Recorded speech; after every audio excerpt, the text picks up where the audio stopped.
Good morning, I'm Regina Manyara. You're watching Good Morning Kenya News Briefs. Now we're speaking matters business, where Kenya is set to experience a slowdown in economic activities, which will have a long-term effect on growth prospects following a reduction of up to 122.4 billion shillings in development expenditure.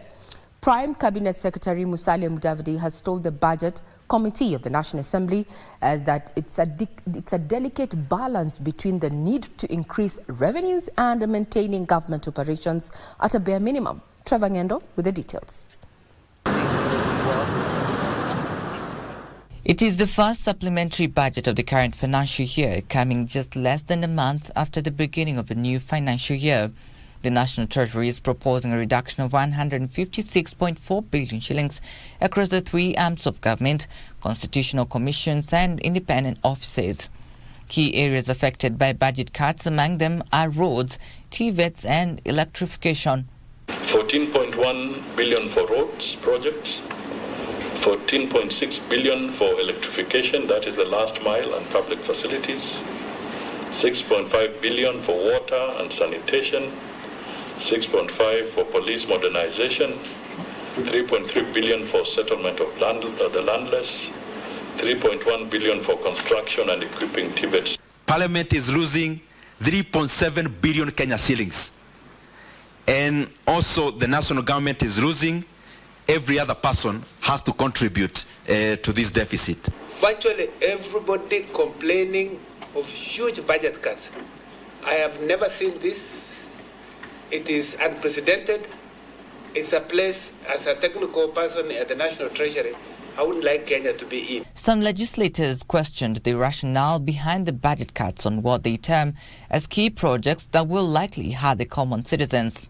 We are complaining about the interest we pay on public debts. But if you ask any Kenyan, including the technocrats, we don't know where this money was taken. We must look at or preserve the pro-people project, the one that reaches people directly, especially Gen Zs, in terms of job creation, but also in terms of training. Please do not commit anything here in front of us and in front of Kenyans. And then, chini ya maji, people are still traveling, people are still doing the same things you have committed here, that it won't happen. The first supplementary budget estimates are expected to be tabled in Parliament this week. Now, you will pay 12,000 shillings for a one-way ticket between Mombasa and Nairobi on the soon-to-be-launched Madaraka Express premium service.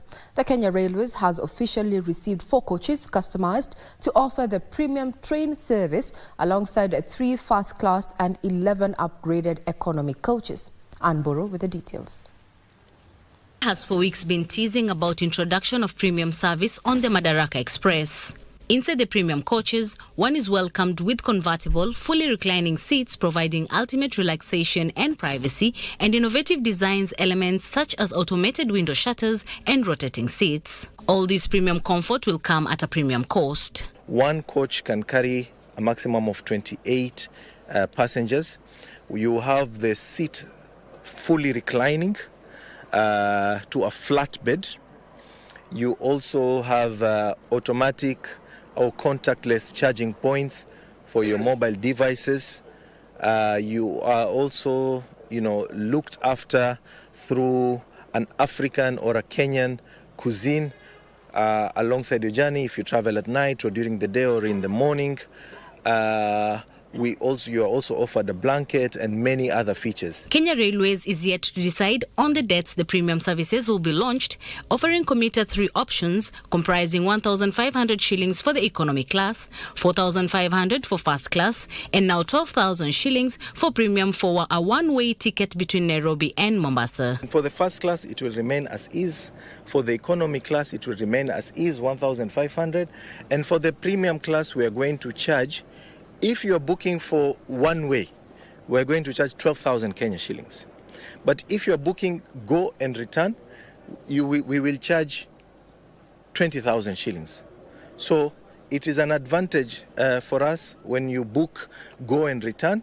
you will save eventually 4,000 shillings. He says the government is finalizing construction of the 17-kilometer meter gauge railway linking the Mombasa SGR terminus in Miritini to Mombasa city centre.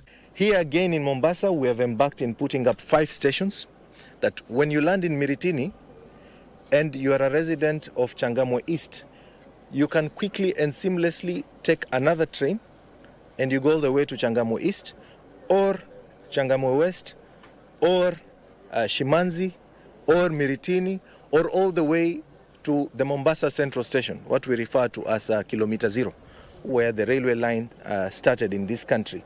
And then you are able to find yourself into the Mombasa CBD. So we are determined to ensure that our passengers continue moving seamlessly throughout Kenya. From Mombasa County, I am Ann Mburu. Now, that particular announcement by Kenya Railways in regard to the new travel costs there on the new coaches has caused tongues to really wag. A majority of Kenyans asking and questioning if indeed it is viable. Looking at the majority of people who ply those particular routes, especially on the SGR, happen to be, middle class. And the question is, 24,000 for a round trip? Well, it is available and it's going to be launched soon, so we'll be keeping tabs on that development. Now, professionals in the construction project management, interior design and landscape architecture are calling for the withdrawal of the National Building Code 2024 to pave way for amendments. Led by Association of Construction Managers of Kenya, the team says the new building code lacks inclusivity and does not depict the current state of the construction sector. On Wednesday last week, the National Construction Authority unveiled the new National Building Code 2024, giving developers, engineers, quality surveyors, architects and planners in the construction sector 1 year to conform to the building codes. Since independence, Kenya has been using the outdated building codes that have mostly been blamed for the rampant cases of collapsed buildings. A section of professionals led by the Interior Designers Association of Kenya and the Association of Construction Managers of Kenya have voiced their concerns about the implementation of the National Building Code 2024. What we are asking for is the government must follow practice. A lot of us are coming out of this press event and are going to work, are going to practice in the industry. No one has said a complaint about our legitimacy. On construction sites, we are working, we are employers. So the law must follow what is being done. The regulation must follow what is being done. We have a window to do the amendment before then. Let us make this clear. We shall do whatever it takes legally to ensure that the rights of these professionals are protected. They say the new codes do not reflect the current state of the construction sector, as it excludes emerging professions such as project managers, interior designers, and landscape architecture. The only reason we are hearing for this exclusion is purported lack of regulation. Concerning that, we have these fundamental questions. Who accredited the course in these universities? Government. Who is to regulate them? Government. The same government that's citing lack of regulation is the same one that is with the responsibility to regulate. We pointed to the authority that if regulation of these professions was the entrance to their inclusion in the building code, then they should pursue their regulation alongside the building code. We have been discriminated against for the last 20 years. This cannot continue. We continue to say, regulate these professions. Landscape architects, construction managers, interior designers deserve to be regulated like any other profession in the built environment. They fear that over 10,000 practicing professionals and over 3,000 students will be left in limbo as to the legality of their courses if the new code is implemented. Thank you so much. Thank you. Now, before these proposed building codes of 2024 were introduced, is that the sector, the building and construction sector, was operating on building codes that are over 40 years old. Ponder on that.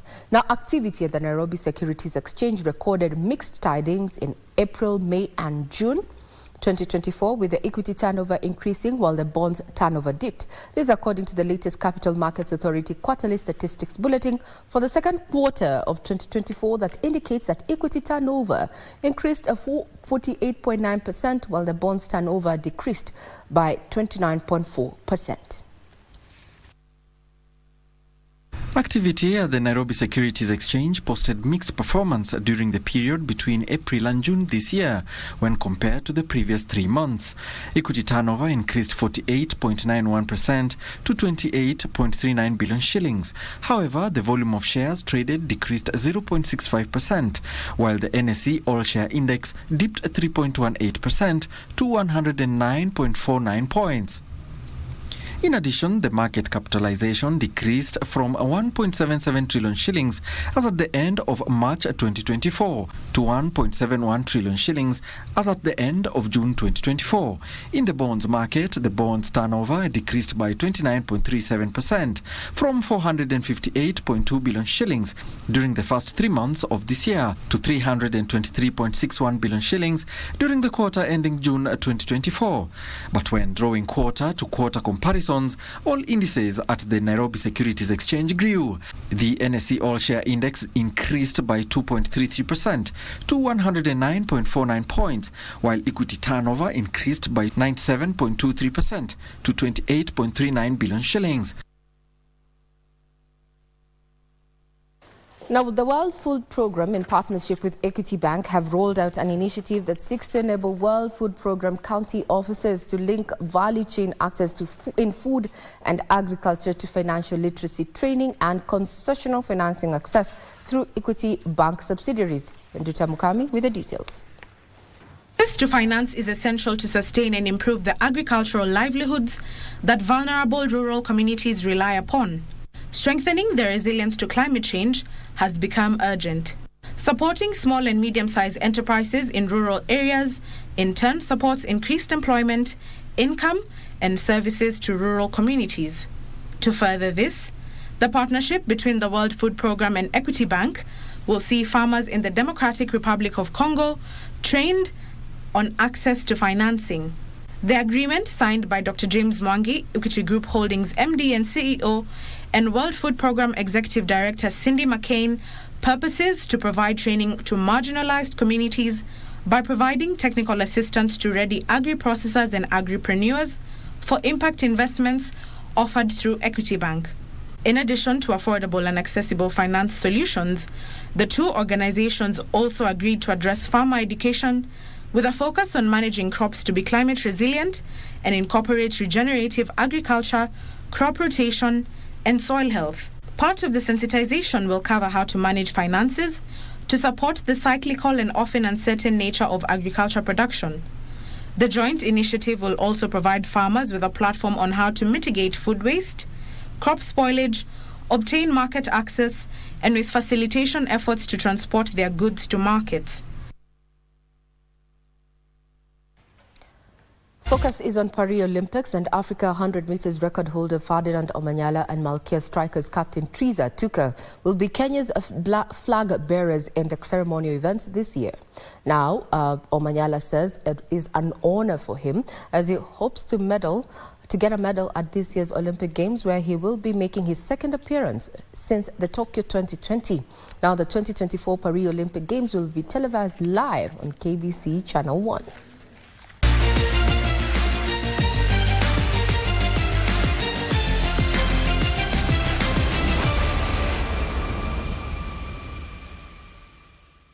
Omanyala, who has been training at the Kenya Pre-Olympic camp in Miramas, stated that he has gained more experience since his first Olympic appearance in Tokyo 2020. It's a great platform, and millions of people are going to watch the Olympics. So maybe them seeing me before I come and compete is a privilege, and thanks to NOC and the people came and put their minds behind this. I really appreciate that. The African champion has since built on his strength to at least get his first global title in Birmingham when he became the first Kenyan to win the 100 meters gold medal during the 2022 Commonwealth Games. Me being the flag bearer, I pray that God might uses me and uses that flag as a representation of who we are. and uses me as a vessel to bring blessings to the country. Omanyala is still in Miramas, where he is training before he heads to Paris for his campaign. Meanwhile, the national women's volleyball team, Malkia Strikers, have arrived at the Olympic Village in Paris ahead of their competition scheduled to start on Saturday. For the team and for me personally, it's just a moment of realization that, yeah, we are here and now it's the time to do what we've been longing for, what we've been working for. And as the long journey it has been, it's like, yeah, the moment is here now. Let's do this, guys. So it's really big. It's really big. Malkia striker Captain Triza Tuka is optimistic the team will have a good outing this year's Olympics.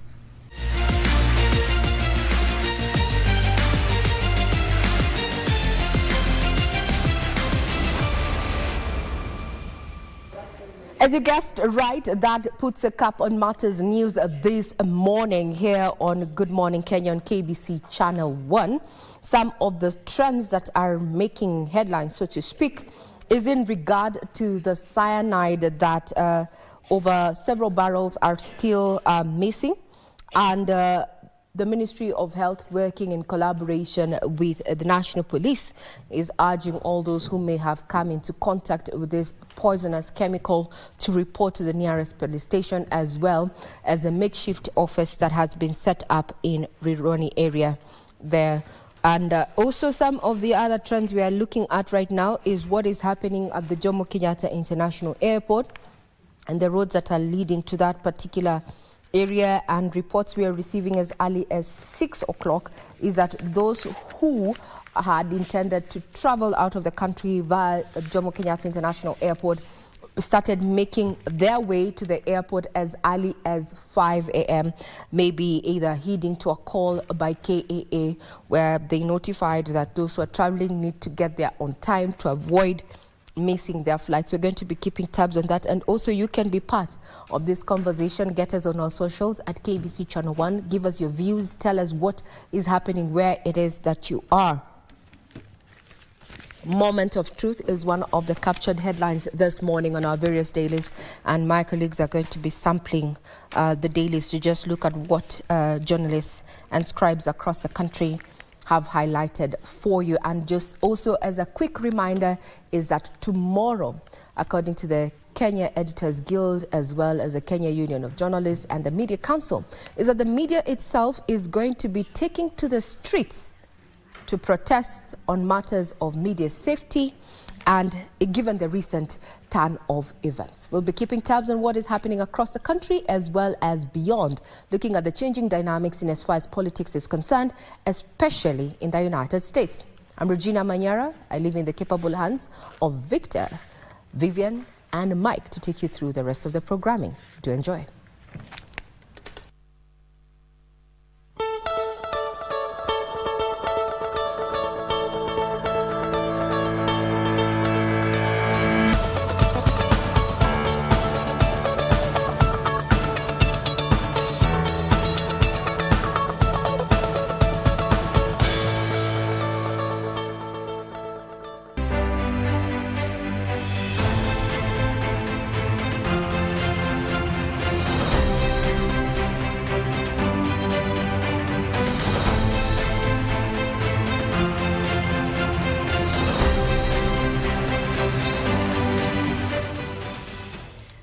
Franklin Kipngetich Bet, alias Chepkoit, which translates to one who delivers, was born in March 1953 in Kericho County.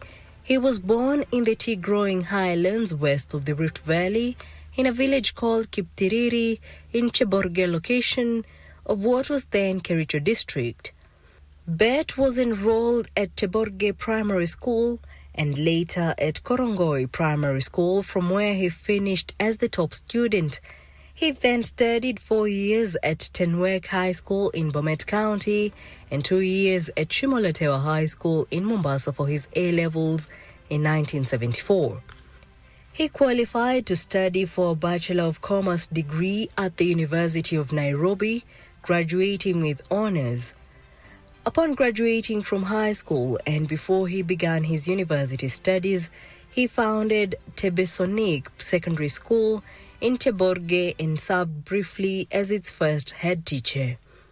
The school has been offering education to girls and boys in Teborge for more than 4 decades.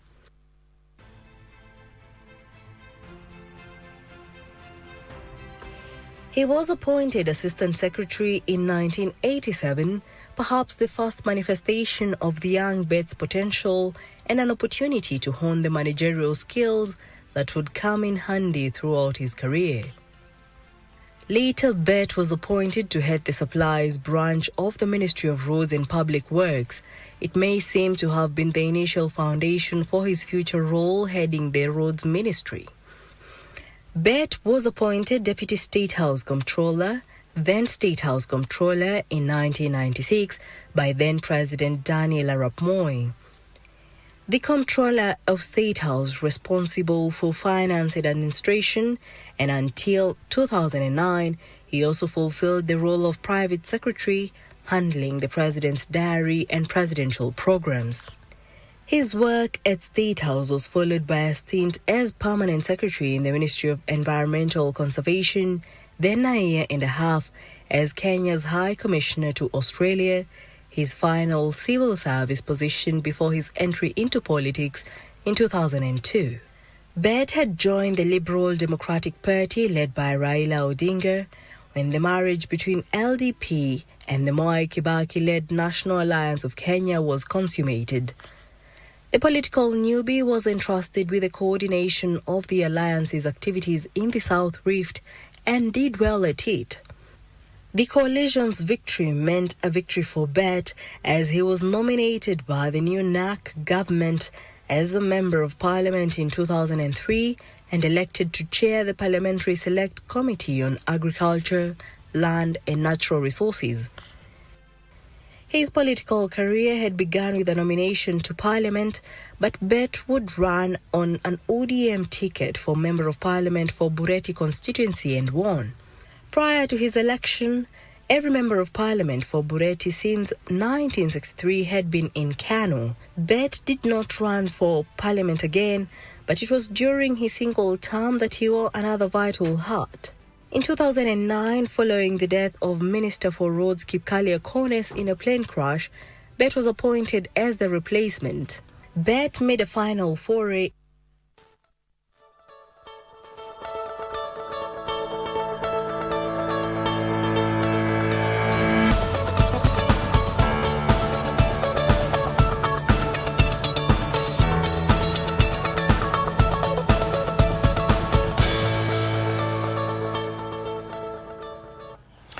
All right, thank you for tuning in to Good Morning Kenya. And then now we get into our first conversation. And in studio, I'm joined by Ambassador Fidelia Grant Galon, who is a resident ambassador of the Republic of Suriname to Ghana and a non-resident ambassador of the Republic of Suriname to Kenya and South Africa. Welcome to the program. Thank you for having us here. I'm saying us because it's Suriname. Yes. Thank you. In KBC, karibu sana. And thank you for making time. Thank you for having me again. We are talking about opportunities for business in Suriname. But before we get to that, maybe for a person who is hearing the name Suriname for the first time, tell us a little bit about the Republic of Suriname. Well, the Republic of Suriname is a former colony of both England for a short while, 6 years, and then for 200 and something years of the Netherlands. And it is in South America, on top of South America. It borders to the Atlantic Ocean or the Caribbean Sea, and in the northern part of it, and southern part to Brazil. People know Brazil, but they don't see us. Exactly. It's a small country. It has a small population compared to African population. But the country Suriname would not exist was it not for the transatlantic slave trade about 500 years ago. And there were a lot of enslaved Africans. They brought them there. History tells us about 300,000 from West Africa, Ghana. That's what we thought. It was only Ghana. So we have black population. After slavery was abolished in 1863, they brought in, 10 years before, they brought in Chinese to populate the country. And then 10 years after slavery was abolished, 1873, they brought in the Asians, other Asians like Indians, Indonesians, and Lebanese came, and we have the whole world in Suriname. Yes. But yet the population is very small. We speak like 26 different languages. Wow. We have created African-related languages, and we have, it's the only country in South America or the Caribbean with traditional kingdoms like in Africa. Wow. Because they freed themselves from slavery and regained their own culture and their own names, and they established themselves in 6 big rivers in the forest of Suriname. So there's a lot of cultural similarities between Suriname and the continent of Africa. Oh yes, we thought, especially me, when you go to school, you think it's Ghana. That's it, West Africa. But when I became ambassador to Ghana in 2022, I started discovered that there are more of West Africa, not only Ghana, but the West African countries. And when I was, I came here last year to present my credentials. The first thing I discovered was the name of the protocol officer, and it is a name for my in-law, which is a tribe, one of the tribes, and it is Mina. And then later on, I discovered a name, Cairo. Is a whole family, it's a plantation that they enslaved. Those people are Cairo. Even the vice president of Suriname, his wife is a Cairo. So we have a lot of Cairos there, and I was informed that it's from Kenya. So I was surprised because you think it's only West. And then South Africa, when I went there, I discovered a tribe called Pedi, and it's a whole clan in the forest of Suriname. They own their own island, river island. So you have to go through rocks, waterfalls, and mountains to reach those islands because they freed themselves from slavery about 300 to 400 years ago. Yes. So we are going to talk about the opportunities in Suriname, but allow me to take a short break. When we come back, we'll get into it. Don't go too far. This conversation continues shortly.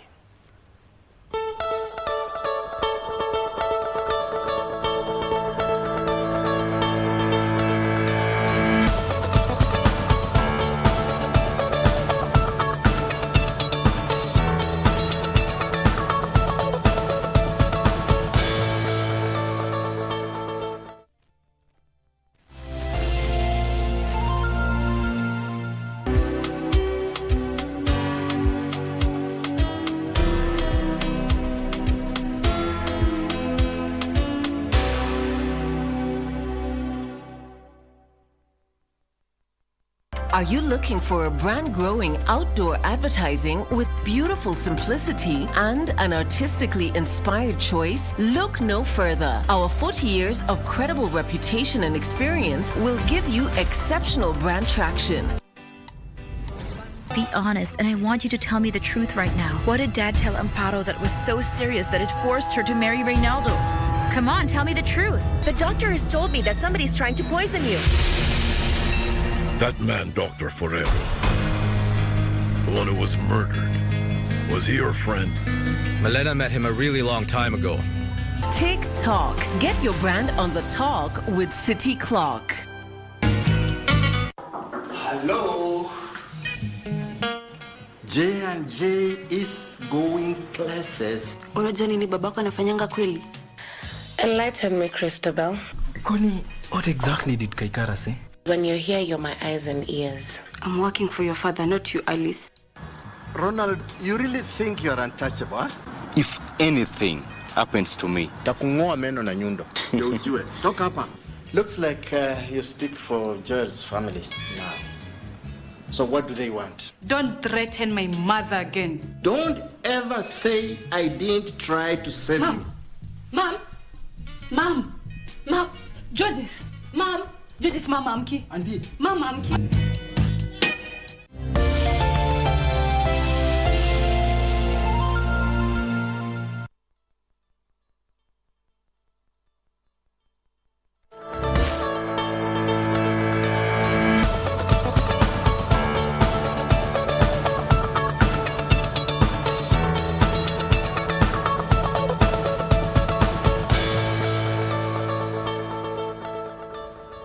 Welcome back, and we are having a conversation about opportunities for businesses in Suriname, and I'm having this conversation with Ambassador Fidelia Galon, a non-resident ambassador to Kenya and South Africa. And before we get into the business aspect, what is the diplomatic relations between Africa and Suriname? Well, the diplomatic relation is growing. As we say, so because it's firstly we had our embassy in South Africa for about 17 years, and then the embassy was moved in to Ghana, Accra, Ghana, and now I think I'm the first one that is accredited to Kenya. And South Africa, we were there, and I'm based in Ghana. Yes. So it is growing, but it's not enough. We want to see more of Africa dealing with us, especially the African descendants of Suriname. They still call themselves Kankang Afrikaan, meaning pure African. Wow. That is how they refer to themselves. And they live in places where they do the traditional African agri system, shifting cultivation. That is what they do. So you don't stay at one place. You do your farm this year here, and next year you go to another place. So they extend their estate. Yes. And because they lived in freedom for many, many years, it belongs to the tribal community.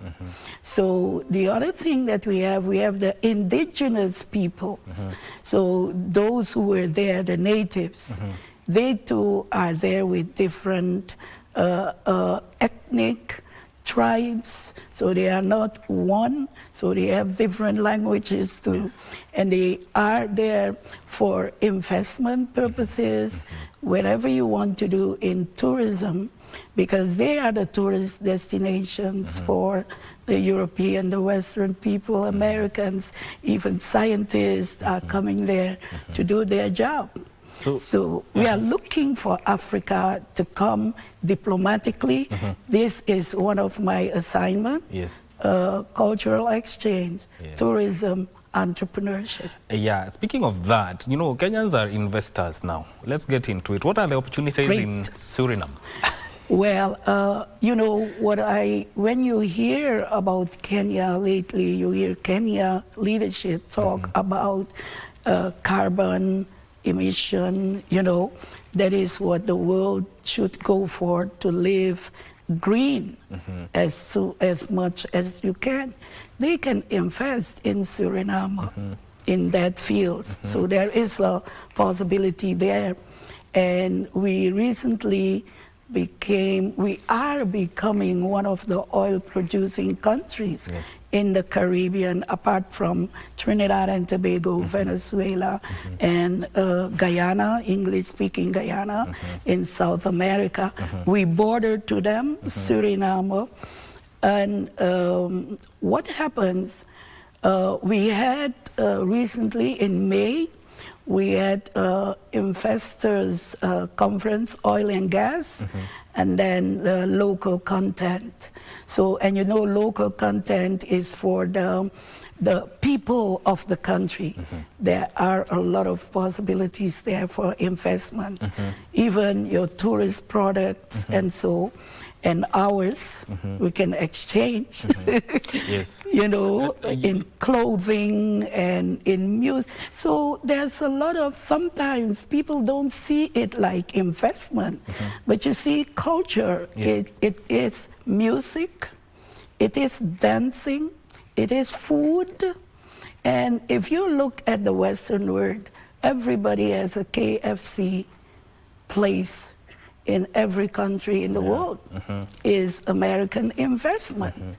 So what do you do with the African food industry to invest it? I see you don't have something that we have from the West African countries. It's called gari. We have it, we call it kwaka. And I'm telling people, we do the best. If you say gari here, it translates to something different, that is aka. Gari. What? Yes, gari.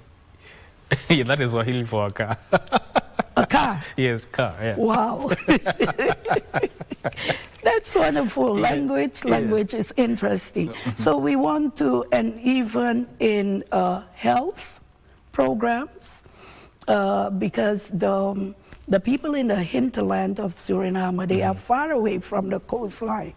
So like if you go to one of the, well, let me say I belong to one of the tribal communities in the east of Suriname. And the region my people came from after they freed themselves. To go there, you have to go over rapids, mountains, waterfalls. And it takes you, nowadays, because of the outboard motor, it takes you like about 3 days to reach the palace of the paramount chief of that place. That's how far they are. And they are tourist attraction. So you can, and even agriculture, we need agri-investment. And so if Kenyans are investors, we invite you to come and invest in agriculture. There is a lot of land in Suriname. We are the greenest in South America. We are in the Amazon zone of Brazil. We have only 7% of the landscape is inhabited. So 93% is forest. Pristine. Yes, pristine.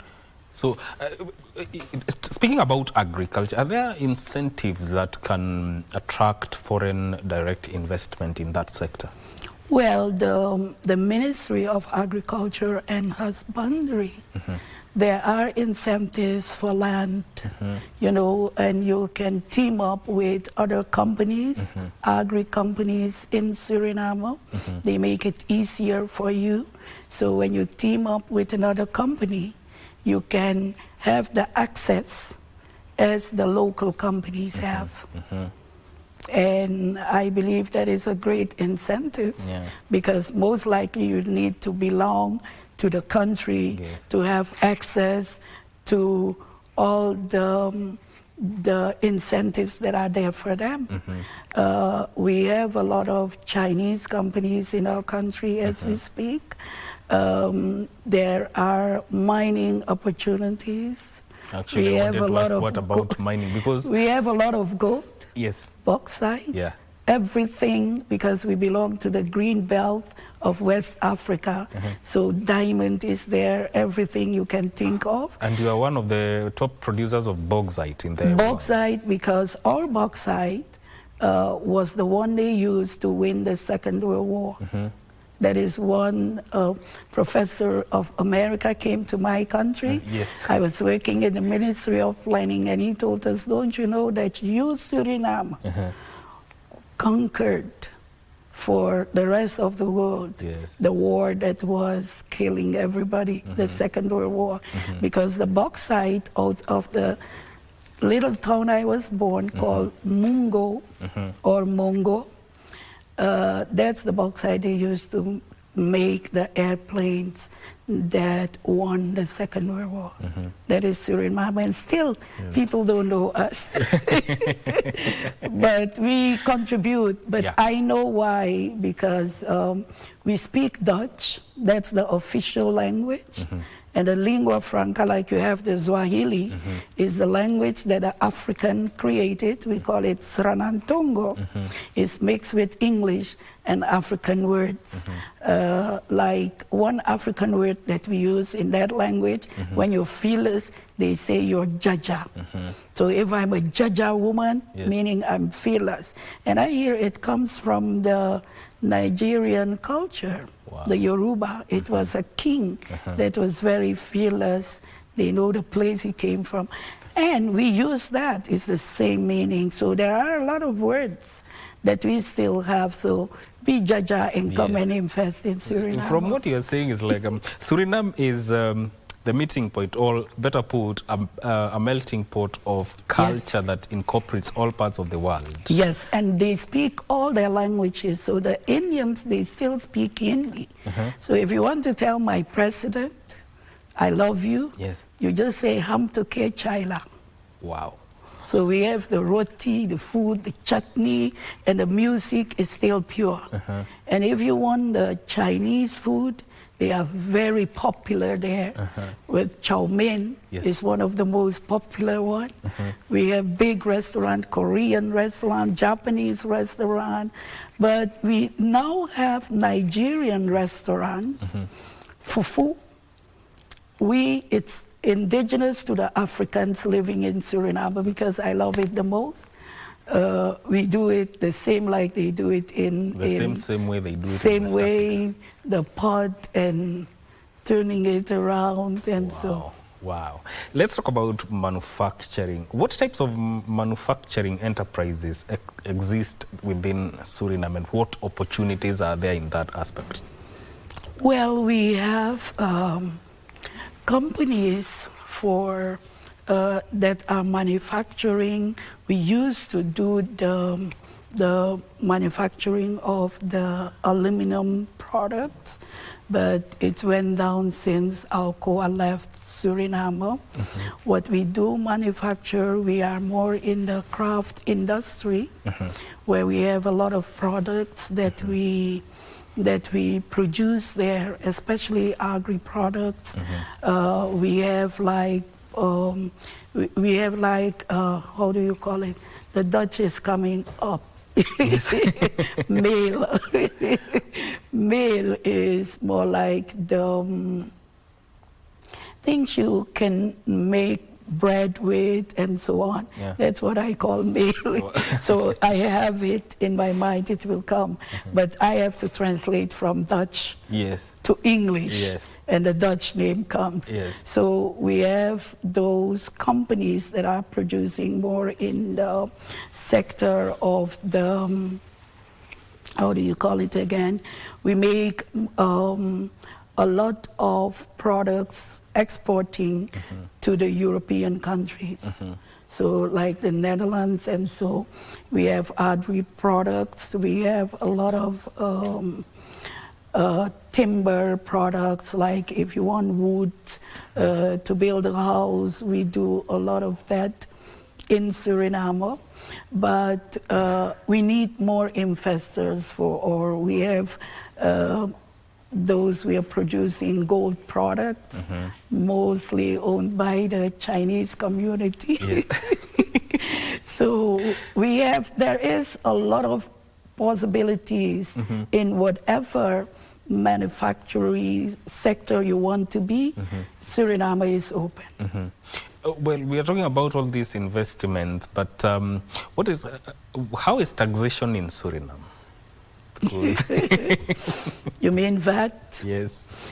It is the same like everywhere, and sometimes the people are crying.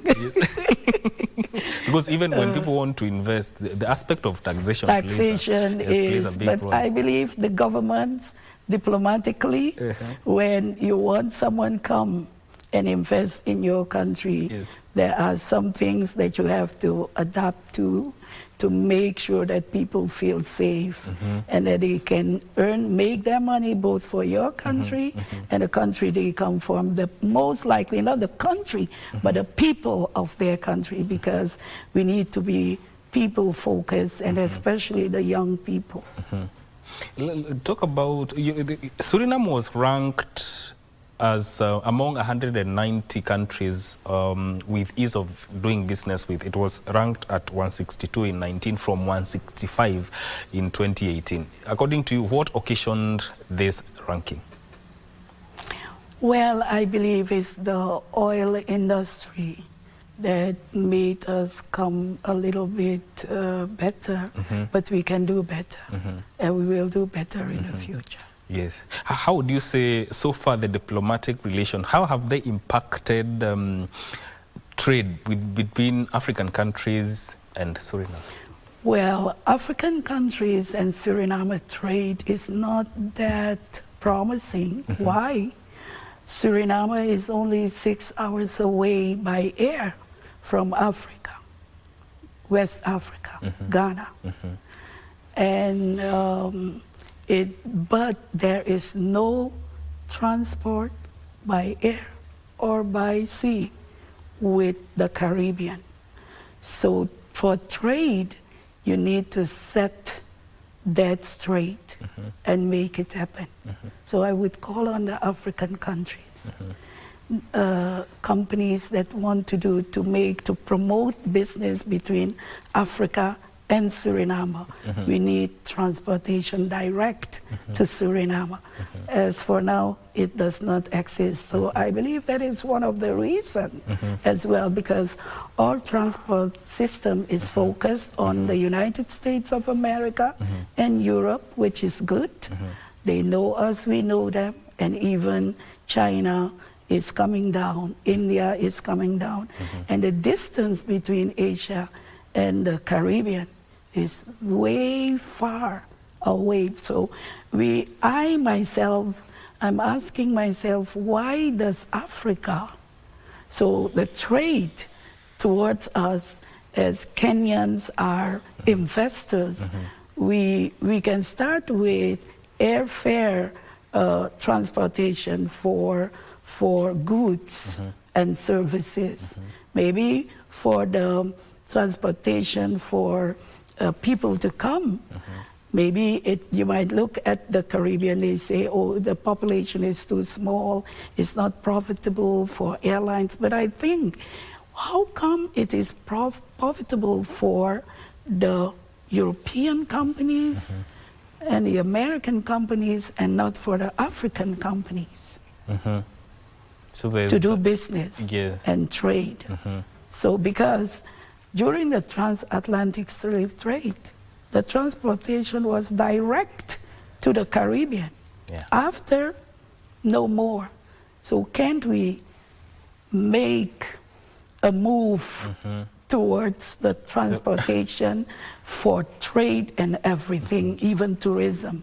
Because we did not know much about Africa in the history. The only thing we knew is that they sold us for mirrors, combs, and stuff like that.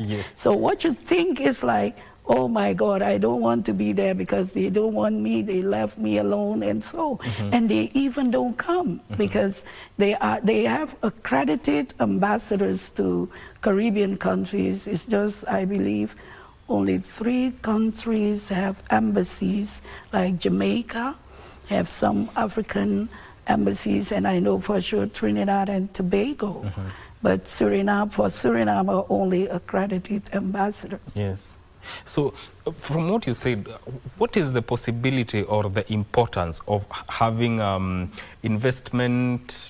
trade investment or partnership agreements with African countries, and how is that going to impact investments within Suriname?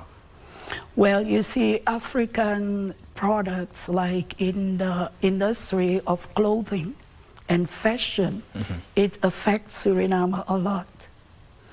Because this industry in Africa of the fabrics that they create and so on and so on. We got them from China and from Europe. Wow. African print. And sometimes you think, hey, it comes from Africa straight. But then later on you learn, oh, this has been produced in China, but it's African print. And we love it. And it thrives in Suriname because you want to have the African print to feel one in all the Caribbean nations, I can say, that we love the print and the fashion of Africa. So that is one part of the industry. It looks small, but it's every day we put on something. So there is a lot of potential in that aspect, especially when it comes to fashion. There. Fashion, yes. Wow. It's there. It's there as the film industry.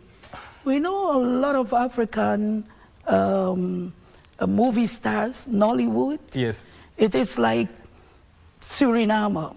All the villages, all the movies is the life of the tribal community of Suriname. No difference. So when you see them, you know them. And you say, oh, it's like the chief in my village. It's like when I come to town, everybody is laughing at me, and then I become something, and then I go back to the village, and so that is an industry that we need to invest in as well, that we can work together, learn from one another. So most likely we look at the industry like the minerals and stuff like that, but a soft one is very important to the people of African descent in the Americas, especially Suriname. How is the film industry within Suriname, away from the African or the Hollywood? How is the film industry there? Well, film industry is still on a very small. We don't have a Nollywood or a Suriwood. You know, young men and women, they do something, they do filming. We had one in 1975, one people. That was, we thought it was grow bigger, but it is one people. And so there's a lot to do there. If Kenya can come, yes, you are welcome. Yeah, and there are scenic places where films can be filmed. Talk about, are there sector-specific restrictions in as far as owning a business as a foreigner is concerned? No, that's what I said before. You can partner with a business community in Suriname, and that's it. It's easing up. Doing business in Suriname, it seems like you have to go to the paperwork and so on, but they are working on easing it up for investors to come. And that is what we had in the oil and gas, local content, business conference for a whole week. That is last May. But there were some African countries there, but Kenya was not one of them. I hope after that I hope next time yes, they'll be there. We want you there. Yeah, Kenyans are explorers, investors, and especially, you see, your word. Yes. I didn't know it was yours, Hakuna Matata. Hakuna Matata, I thought it was American and from the, how do you call, Walt Disney. You know, this. So I knew Hakuna Matata. It's only when I came here, I hear, hey, and we love it. And the Maasai community, yes. I went there. I didn't know it was Kenya. Wow. I knew it was Africa. I see they were tall and they are walking all over in a big landscape. But coming here, you learn what Kenya offered to the rest of the world. You have to agree, based on what you've said, you have to agree that there is a lot of what I would call a symbiotic exchange between the two countries. Yes. In terms of culture and business opportunities. Business opportunity. That's why they accredited me to come to Kenya. Yes. For us to be visible finally. Yes. So when you Google Suriname, you will see it. Yes. When Maya came there, he went to only one of the tribes Yes. and expo, but there are much, much more of Africa out there. There's much more to similarities, yes. and so things we can do together, especially on the green energy side, programs, and investment in fintech. Fintech is there and you are there, but it's coming fintech, up. you know, I spoke about it because I went to a fintech conference in Ghana, and I was, wow, you know, what you can do in doing business with just the mobile money system. It's easy and it is transparent, and they are working with the central banks of the countries, meaning you are not hiding anything. You can earn your money as you invest, you know, in goods, tangible goods, and you get your money at a very fast and open, transparent way. Meaning that there are more opportunities in fintech in Suriname because it's coming up. It's coming up, but we need to, I spoke with someone of the central bank when I went there, and he says the law is in the making for fintechs. So your knowledge, because if you don't know something, you're not very eager to say, okay, come here. But we need to learn more. And I know the benefits of fintech, mobile money, since I came to Africa. But there are more of us that want to know more, and they want to know opportunities, but more of it is investment opportunities. So they can have, I will give you my business card, and so that it can be exposed. So the embassy is there via email. You can reach us, and when you reach us, we will share the sites. We have one called Sita .sr that is for you to get some information about Suriname. All right.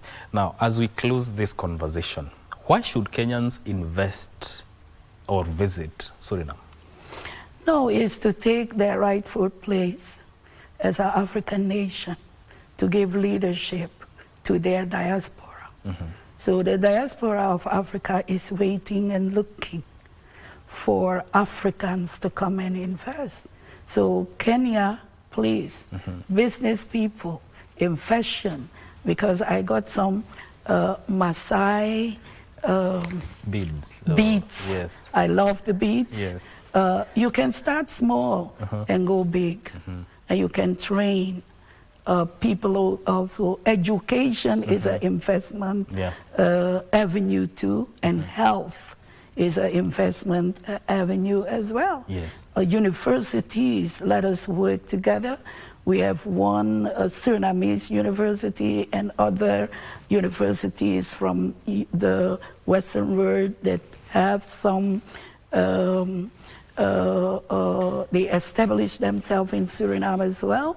Suriname is easy.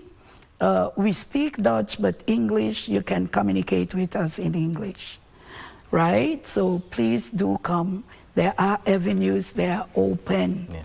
You know, it's a pristine. We don't want you to take our carbon champion in there. But let us work with it and make something to make the world a better place. And I know Africa can do a lot to make the world a better place. Thank you so much for making time here on Good Morning Kenya and talking to us about the opportunities in Suriname.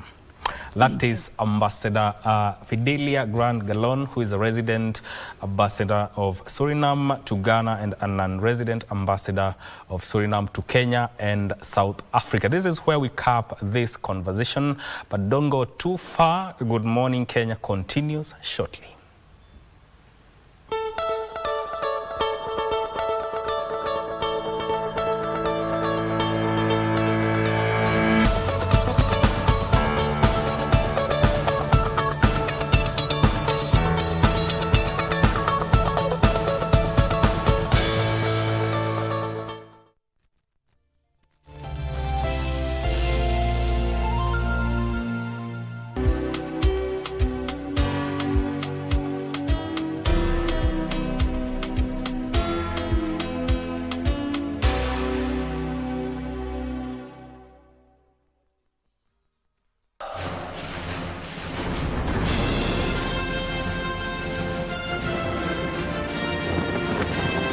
France welcomes the world for the Paris 2024 Olympic Games.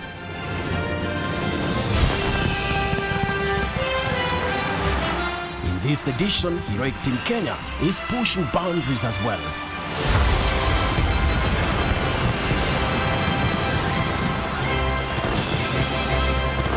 An Olympic gold medal. More significantly, Kenya is intent on claiming victory at the quadrennial sporting event comprising of 45 sports that will be staged from 24th of July through to the 11th of August. Here comes a dose for everyone. Yes, it is! For the athlete, it is chasing a dream of a lifetime. And for the fan, witness history in the making, live and exclusive on KBC Channel 1, your true sports partner. Are you a talented artist? Or are you passionate about a topic you want to discuss? But money can be very hard to find for an upcoming artist. Don't worry, Studio Mashinani has got your back. Sign up on ajira.co.ke to book a session with your music and video producers across the country. Work on your music, jingles, spoken words, and even podcasts to realize your dream. All for free. Studio Mashinani, Radani Talent. If there's anyone who should be complaining, it is me. Have you even take time to smell yourself? You smell, I don't know, cucumber, shambar. Did you even take a shower? The question should be, who is smelling? And of course, it is not me. Is that her real hair? Wait until she speaks. It looks like Ethiopia is a very fertile land. Did she come along? Why do you ask? The same reason you are secretly wondering. You leave me alone, you fake blind or team. You think you will understand? And my relationship was pure and true. This fake man give you a reference, eh? Never ever cry over another human being, eh? We are so many, and that is why thou shalt die each day to create more space.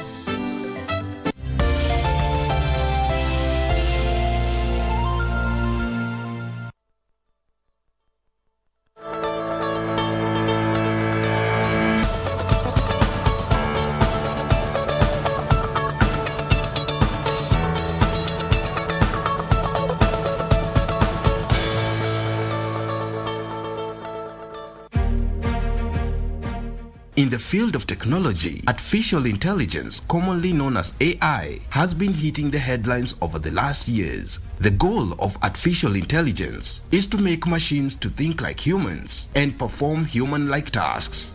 What artificial intelligence is pretty much we've been trying to understand how machines can learn the way humans learn. A machine that is having this human intelligence, you're just embedded in it, and then it's actually now able to actually like do task, definitely using now the complex algorithms under it. The way I think about AI is it's a tool. As long as human beings have existed, we've been working our way towards an assistant or a tool that can help us. So we've actually always been building AI. Artificial intelligence has become more popular today, but the term AI was first coined in the 1950s. Advanced algorithms, improvement in computing power and storage are among the features that have marked remarkable evolution in AI. I was first introduced to AI when I was 12 years old. I didn't know necessarily it was AI, but it was an old scrap computer that had an AI called Eliza, which was the first ever chatbot. You know, the way now we use ChatGPT. Human intelligence, animal intelligence, and collective intelligence are among other intelligences. This begs the question, how is AI different from other intelligences? When it comes to the AI bit of it, artificial intelligence, so this is actually intelligence that has been built by humans. So we're talking about the complexities of algorithms actually being able to like work. The use of AI in the day-to-day life results to efficiency through task automation, data analysis for informed decisions, assistance in medical diagnosis, among other benefits. So what artificial intelligence helps you do is that this is a machine that doesn't need sleep, doesn't need to eat, it only needs electricity. Just think of this superhuman. That's what the machine is trying to do. not really trying, it's actually doing right now. So what artificial intelligence does is it gives you superpowers. It can work day and night for your work. So meaning at night, it could be able to create new kinds of money for you. It's a tool that is actually helping us. With or without one's knowledge, many have used artificial intelligence as a cutting edge in problem solving, language processing, and e-commerce services. If you think today, a boda rider is actually able to, complete their trips much easier because they are using Google Maps. Look at farmers. There's a lot going on when it comes to the farming bit. So we have these agricultural, they're called agricultural officers, that go about and tell someone, for this particular bit, the soil texture is like this, the moisture of the soil is like this. Anybody who's been using a digital lending app like Tala or Branch or Mshwari today is actually interacting with AI in some form or other. If you've ever done anything on YouTube or Facebook, then you've interacted with AI. Globally, the United States is currently leading in the AI race with over $249 billion investment. According to AI experts, Kenya is also on the race, although there is more to be done. The government in some of the things that it's already doing is doing the things that will lead us to AI. What I do appreciate about the Kenyan government is that it's really focusing its ICT strategy to allow more people to upskill in digital, right? Not just AI, how do you use computers, and then be able to use artificial intelligence. So we need infrastructure, right? You need electricity, right? We are doing a lot in terms of geothermal electricity, in terms of wind, so we can have a lot of renewable energy that powers AI, because AI is essentially power. You're using power to run data centers which store data. Despite its enormous benefits, especially in dealing with big data, the subject of AI is surrounded with myths and misconceptions. Different people hold different opinions regarding AI and the effects it has on human labor. So a lot of people would say things such as AI is going to take a job. The reality is that it's not AI that's going to take over your job. It's the person who learns how to use AI well who's probably going to take over a job, because they're going to be more efficient. AI will lead to unemployment, but it will also lead to employment.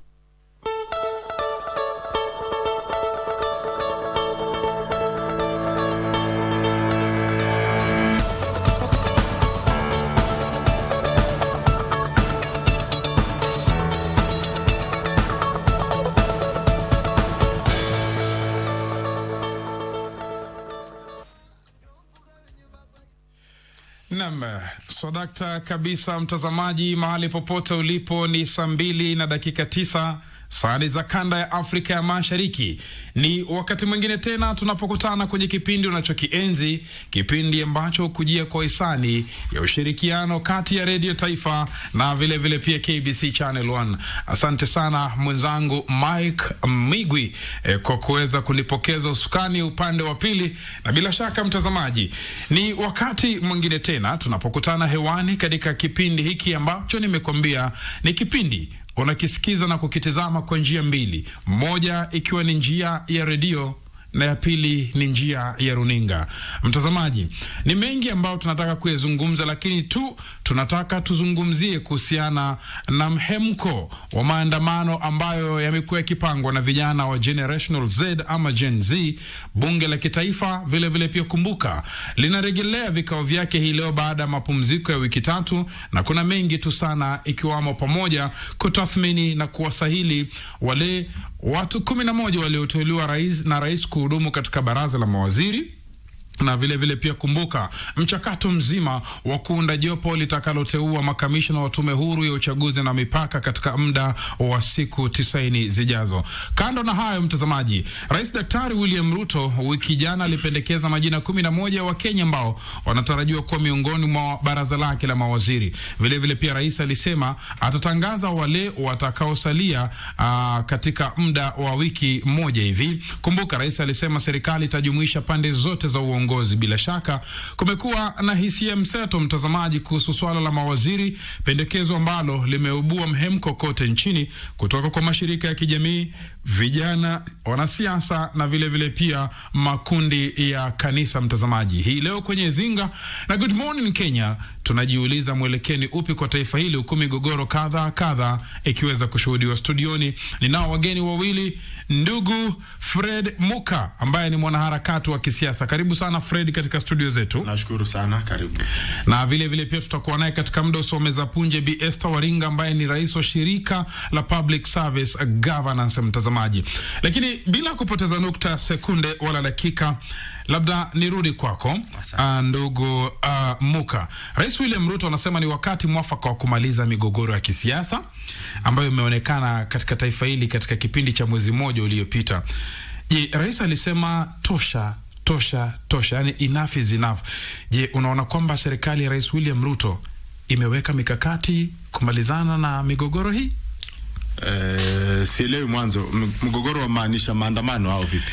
Yani ni hali ambayo si nzuri katika taifa la Kenya. Msuko, maandamano, sijui viongozi wanasema nini, uharibifu wa mali, uchumi kwenda chini, hasara kubwa, yani tukiweka kwa ujumla yote. Ukweli ni kwamba Kenya ni nchi huru na tutawaliwa na katiba. Kweli. Kwa hivyo lolote atakalolifanya rais, yeye ni rais kwa sababu ya katiba. Mwanzo lazima tuelewe. Kweli. Yeye kama hatungekuwa na hii katiba labda angekuwa rais. Yeye ni rais kwa sababu ya katiba. Na kitu yoyote ambayo what brings us together, our guiding principle is the constitution. Kwa hivyo mgogoro huu wa siasa uliopo mwanzo umeletwa na makosa yake, mwanzo makosa ya wananchi, makosa ya viongozi, kila mtu ana makosa yake. So everybody must own his or her own responsibility. Kwa hivyo own your responsibility, mimi sina tashwishi kabisa. Tutaendelea kusonga mbele. Na malalamishi yaliyoletwa na hawa wanaharakati millennials, Gen Zs, patriots waliokuwa kwa streets wakiandamana, malalamishi kabisa yaliyoletwa ni mwanzo ni kuhusu uongozi. Wengi walilalamika kuhusu sehemu yake ya mawaziri mfano. Mawaziri kadha wa kadha, nisitaje yote, walikuwa na responsibility fulani, hawakutimiza responsibility yao. Ndio. Rais amechukua muda aka acknowledge makosa ya kwamba kuwa mawaziri wake walimlet down. Alisema mwenyewe. Wakati walimlet down, amepewa nafasi kuanza vipya. Mwenyewe aka acknowledge ataanza vipya. Wakati anaanza vipya anafungua ukurasa mpya. Atatafuta Wakenya wengi katika sehemu zote za nchi, sehemu zote za political divine, ili aweze kuset up ile cabinet ya koshua itahakikisha kuwa lengo lake na madhumuni yake yaliyoahidi wa Kenya yatakuwa accomplished. Tukampa nafasi. Amefanya amerudia makosa. Kwa nini unasema rais amerudia makosa? We must live by the fact ya kwamba kuna watu waliuliwa kiholela. There must be somebody taking the responsibility. Trust me. Watu walipatikana kwa timbo huko. Watu kadha wa kadha, wengi. Watu wameuliwa katika maandamano. Apart from the Inspector General of Police ambaye aliresign, nobody has taken responsibility about it. Alafu amerudi ametupatia tena ule waziri aliyekuwa kwa defense. Amerudi ametupatia tena ule waziri alikuwa internal security. Same position. Hapo tasema vipi mwanangu? Kwa hivyo hapo mimi kivyangu kama Fred Muka ninaona ya kwamba the president has blown out a golden opportunity ambayo angetumia kurekebisha. Kenya kuna watu zaidi ya milioni 50. Najua alikuwa na mkataba kati ya hao mawaziri, mtu kama Kindiki labda angekuwa governor kufikia sahi. Lakini alimtooka akamwaahidi kuwa naibu wa rais. Mambo haikufanyika vile. Akaangalia now the biggest position apart from naibu wa rais na hiyo ya msali iliyotengenezwa maybe ni internal security. So he has to award his cronies To me it is taking friendship more than the nation. Hapo mimi naona makosa kidogo. Okay, bado Rais Daktari William Ruto ameweza kuibua swala jingine tena kwamba aliwasikiza vijana wa Gen Z. Matakwa yao mengi akaweza kuyatimiza, ikiwa ni pamoja paka kwenda kwenye ule mtandao wa Express kuweza kuzungumza nao. Lakini hata mahali muka wewe unakaa, rais bado unajua na kipindi kigumu, kwa sababu ndio matakwa ya Gen Z hapo, lakini ni watu ambao hawana structure. Una deal na watu ambao hawana structure kivipi? Ukweli ni kwamba structure Gen Z iko. Hawana kiongozi? Na kueleza. Kiongozi wao ni nani? Na kueleza. Mimi nimekuwa mwanaharakati naelewa. Ni vile hiyo structure haiwezi semezwa. Wewe unafikiria nani anasema tuamke leo Tuesday? Mbona nani alipanga iwe Tuesday? Si ni Mungu. Aje.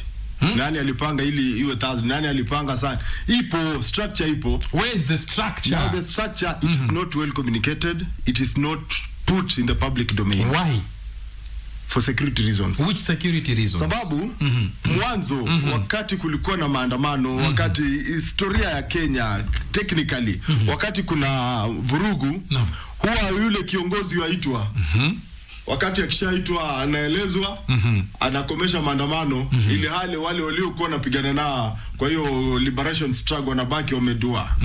Utakumbuka mimi ni mfuasi wa Raila Amolo Odinga. Nimepigia baba kura tangu nitoke form 4 2007. Miaka yote mimi nimepigia Raila Amolo Odinga kura kwa sababu niliamini ana uwezo ya kusongesha nchi kutoka point A to point B. Ili hali wakati huwa tunapanga maandamano yeye anaongoza. Kama baba ako mbele anatupatia mwelekeo. Huwa tunaamka asubuhi siku moja unapigwa na butwa. Baba has given in. Baba has surrendered the struggle. So sisi tunabaki na mauchungu. Hii yote inakuanga imejengwa kwa muda. Hiyo uchungu yote tunasema sasa tukaamua round hii kama tutaenda vita tuende bila kiongozi.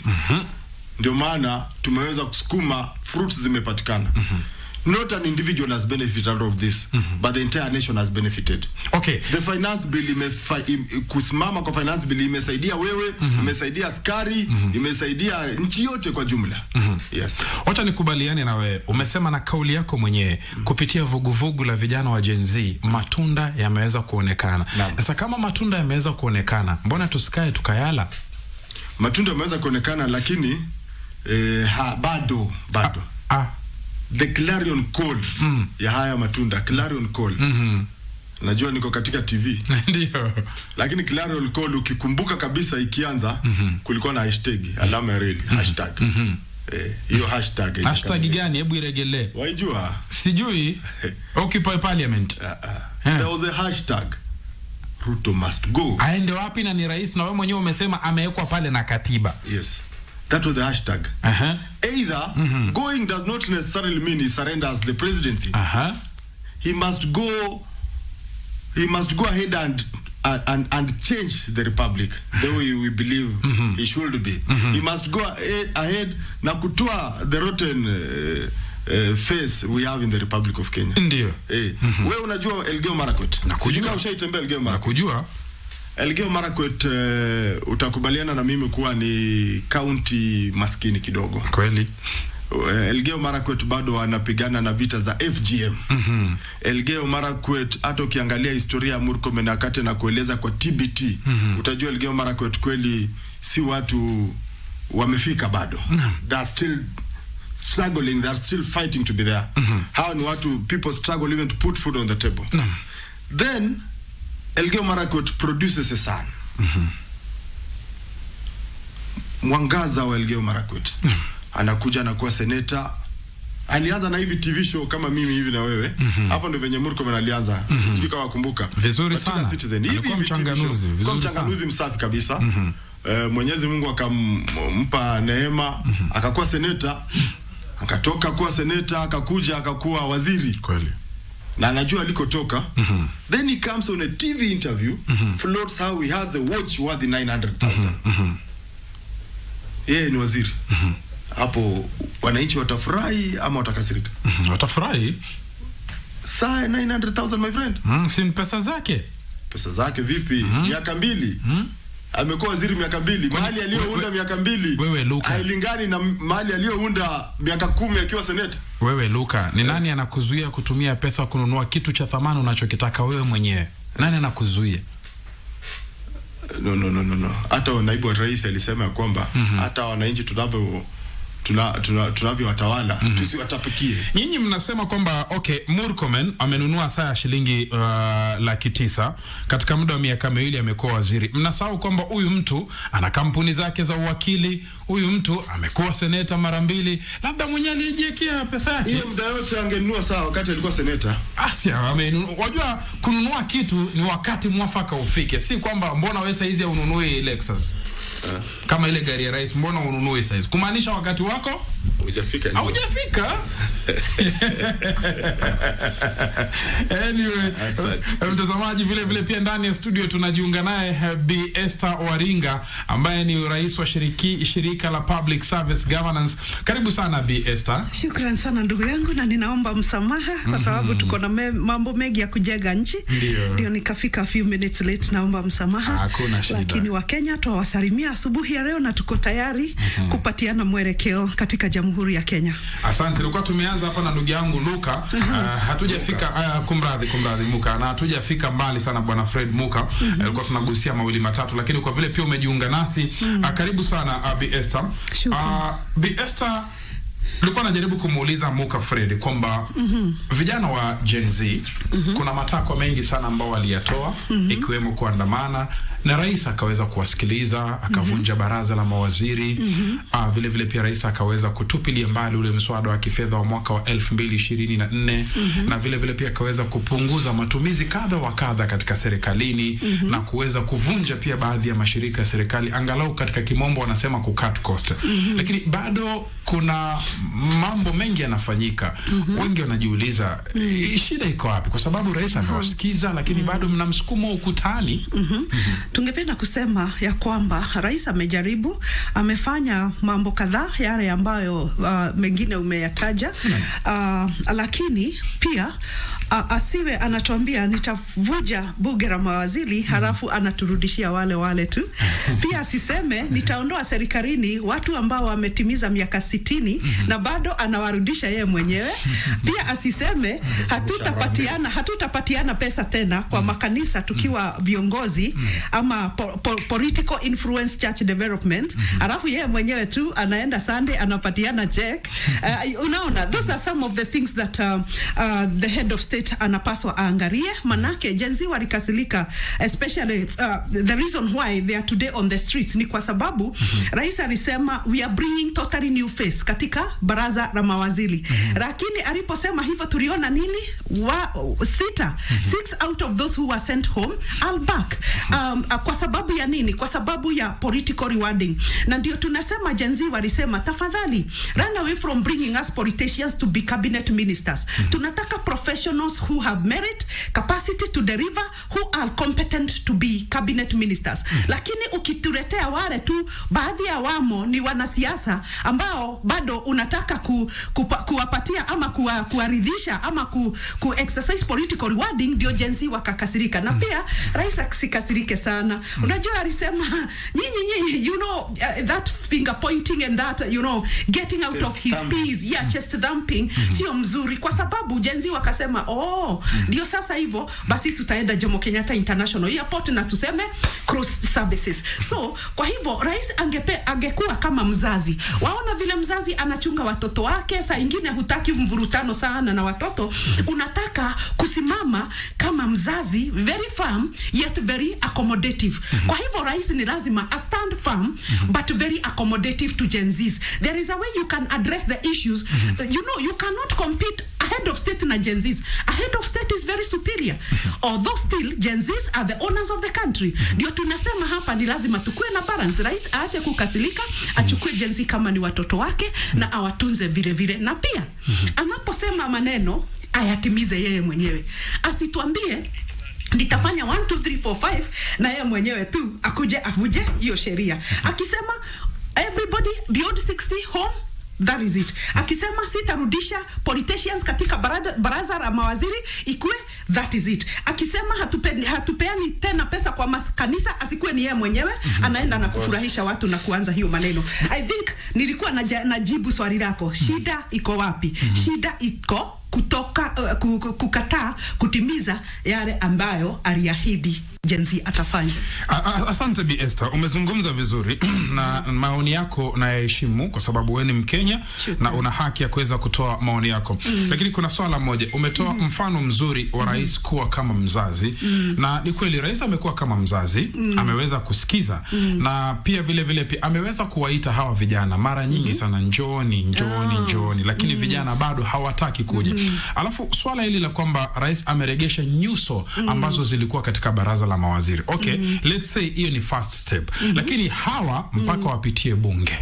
Sasa mbona tulaumu rais moja kwa moja, tusizungumze na bunge, kwa sababu bunge likiwapitisha hawa watakuwa wamepitishwa na rais ama ni bunge? Good, very good. Tunafika wakati tunasema katiba ya Kenya inasema that the three agencies of government, the judiciary, the parliament na executive, ni lazima zinakuwa independent. Na nyinyi wa bunge sasa tunawaamurika sana siku ya leo, kwa sababu mnarudi katika bunge. Kazi ya kwanza ile mko nayo ni kuvet and the proposed names of the cabinet ministers. Na niseme ya kwamba wabunge wamesoma, kama wamesoma na hii Gen Z revolution, basi watafanya mambo vile ilivyo na vile inapaswa. Because before, parliamentarians, I think they were singing the songs of the executive. Walikuwa naimba wimbo sana. Hata rais alikuwa anawaambia, na mniachilia niseme hivyo, rais alikuwa anawaambia, nyinyi wa mbunge tunawaangalia tusikie mwenye ambaye hatapitisha ile bill. Lakini sasa Wakenya wamesema it's not about singing the song of the executive, it's doing the right thing. Kwa hivyo wabunge as an independent institution of government, tafadhali be as independent as possible wakati sasa mnaenda through. Na ninafikiri na nikiongea na speaker wa bunge Moses Wetangula, nimwambie tafadhali, tulisikia ya kwamba penye media wanakaa katika bunge ati imeharibiwa. Tunataka, please, can you reinstate the stage of the media very quickly, kwa sababu tunataka the vetting of all these names ikuwe at the open glare of the media, ambao Wakenya wote tutaweza kuona the process in parliament ya vetting of these cabinet ministers. Kwa hivyo wabunge, what are you supposed to look into? Number one, muangalie meritocracy. Has that cabinet minister merited? Na pia niongee kwa rais kidogo hapo. Niseme rais, tafadhali, yule waziri ambaye anaweza elewa education in Kenya is not a lawyer. A lawyer will understand the legislative and judicial systems za nchi ya Kenya. Lakini atachukua muda mrefu sana kuelewa the Kenyan curriculum, the exams, the education. Kwa hivyo, please, members of parliament, let us have a cabinet minister of education ambaye amefuzu, ni kufuzu, amehitimu kuwa education cabinet minister. Agriculture the same. Tusiletewe wakili ati ambaye ndiye atasimamia wizara ya kilimo. Ajui the soil pH, ajui fertilizer hii ni gani, ajui what, you see. Energy again, and minister for roads again. We don't want ati wakili ndio anakuwa minister for roads. We are losing it out. Na Gen Z wameuliza nini? Good governance. Kama tunasema good governance, ndugu yangu, hata kama hujahitimu kuwa a media personality, huwezi kaa katika hiyo kiti. So we have to go, we have to merit. Asante Bi Esther, zuia tu hapo tuchukue pumziko fupi, tupate matangazo ya biashara. Tutakaporudi tutasonga mbele. Mtazamaji, studioni kama nilivyokuambia, niko nao wageni wawili. Niko naye ndugu Fred Muka ambaye ni mwanaharakati wa kisiasa, na vile pia kumradhi, niko naye Bi Esther Waringa ambaye ni rais wa shirika la Public Service Governance. Tukiweza tu kuzungumzia baadhi ya matukio ambayo yanaendelea humu nchini hivi sasa.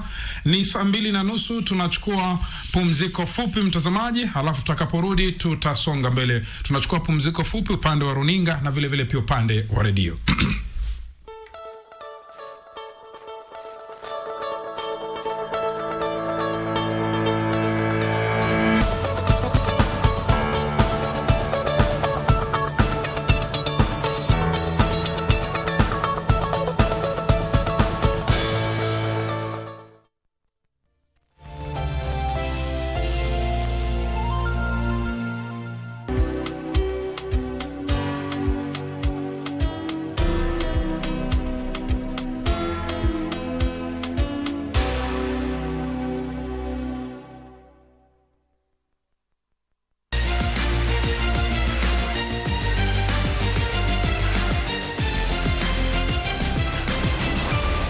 name is Coach Bernard Ouma, one of the middle distance coaches for Paris 2024 and part of the National Olympic Committee performance team as a sports scientist and data analyst. We are asking Kenyans and all the track and field lovers to rally behind these teams, rally behind track and field and any other sports that is going to Paris. We need your support for these people to perform. The Gen Zs are very good at social media. We want you to support the team, encourage them. If they lose, encourage them as well. That is the next time. If they win as well, positive vibes. Thank you.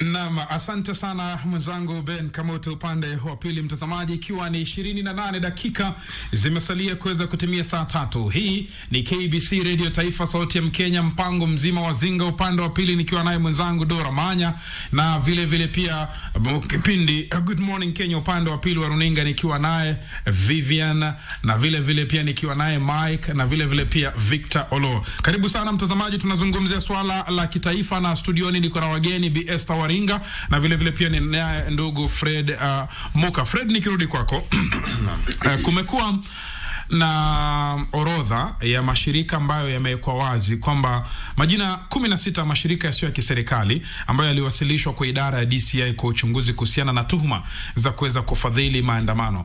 Mamlaka ya kudhibiti mashirika yasiyo ya serikali yalisema kati ya mashirika hayo 16 yaliyopata fedha kutoka kwa wakfu wa Ford ni mashirika 3 pekee yake yaliyosajiliwa. Hatua hii inajiri baada ya Rais Ruto kutuhumu wakfu wa Ford kwa kufadhili maandamano. Mahali unapokaa, maandamano ya Gen Z yanafadhiliwa, na hawa wanaofadhili ni yao ni nini? Maandamano ya Gen Z hayafadhiliwi mahali na pocket. Na ikiwa rais kulingana na ripoti yake anapata intelligence kutoka kokote kule, NIS whatever, ameelezwa kuwa Ford Foundation inafadhili maandamano na anataka ku-audit vitabu za Ford Foundation, ningemweleza rais kwa upole kabisa, kwa ukarimu, tuelewe kwamba Ford Foundation sisi tuijua kutoka Marekani. Wakati rais alitembea Marekani, Ford Foundation ilikuja ikamtembelea huko. It was among the people, if you check on the page of Ford Foundation, walitembelea rais, hata wakapost wakasema tuko hapa na rais wa Kenya, tumehudhuria hafla yake. How Ford Foundation walikuja hapa wakasupport environment, whatever, ile kongamano la climate change. Ford Foundation financed it. Ford Foundation, the last time I visited them, walikuwa pale hapa hivi, sijui kama walibadilisha ofisi ama vipi. They have supported this country in a number of activities, wachana na maandamano. Wakati rais anataka kujua mengi kuhusu Ford Foundation, anajua wakati Ford Foundation imemsaidia kama yeye. So akiwa na neno la Ford Foundation, anajua mahali ya kuwapata, asikuje to air the dirty linen in public. Hiyo namueleza kwa ukarimu kabisa, atafutane na Ford, anawajua yeye mwenyewe. He has a personal relationship with them. They have supported him. They have supported the government in many different occasions. Alafu pia utapenda ningeomba niongezee alilolisema, the government has 3 arms. We have the legislature, we have the judiciary, na ikulu, sio? Judiciary at some point iliwaipinga mara mingi kabisa, imepinga mambo ambayo rais amesema, na ikasema it's not constitutional, tukarudi kwa status quo kupanga vipya. Imepinga hata mambo ya NHIF, chief kasema to the NHIF, this one is not well constituted. Judiciary ilipinga mambo ya BBI baada ya bunge na kila kitu kupitisha. I want to challenge you, tell me anything that the executive has passed bunge ikaangusha. toka 2013 bunge ikaangusha. So kwa hivyo bunge ni rubber stamp ya executive. Labda nikuulize swali Fred. So tuzi expect hawa watu wakienda kwa bunge au mawaziri, bunge ikatae Fred itapitisha. Labda nikuulize swali. Naam. Nakubaliana nawe, nakubaliana na Bi Esther kwamba kuna asasi 3 za serikali na kila moja inajitegemea. Leo mahali wewe umekaa ni rais, wewe ni mkubwa executive. Exactly. Wabunge wa chama chako wengi wako pale bungeni. Unatarajia wale wabunge wakusaidie wewe kupitisha sera za kurun serikali yako. Vipi waangushe miswada yako serikali? Utarun serikali vipi kama rais? Kazi ya mbunge ni 3. Kweli? Representation, legislation, na oversight. Na wadosi wa wabunge ni wananchi. It is shameful bunge kupitisha kitu wananchi wakuje kama Gen Z na itupiliwe mbali. Sababu na bunge yenyewe pia imekuja peupe ikasema tulipewa. Kuna watu wametoka peupe akasema tulipewa milioni 2. Hakuna lakini ambaye amethibitisha. Lakini wamesema kuna mbunge ambaye mpaka sasa ametoa orodha account yangu iliwekwa milioni 2 na ilitoka kwa serikali kuu. You expect them to say that? Asi ndio transparency. Hongo, pesa ya hongo weke. Haisemwi. Pesa ya hongo haisemwi. Tutulia hapo. Umesema miongoni mwa majukumu ya wabunge ni representation. Correct. Nakubali kabisa. Lakini it is through political parties. Hawa wananchi ndo wamewachagua hawa.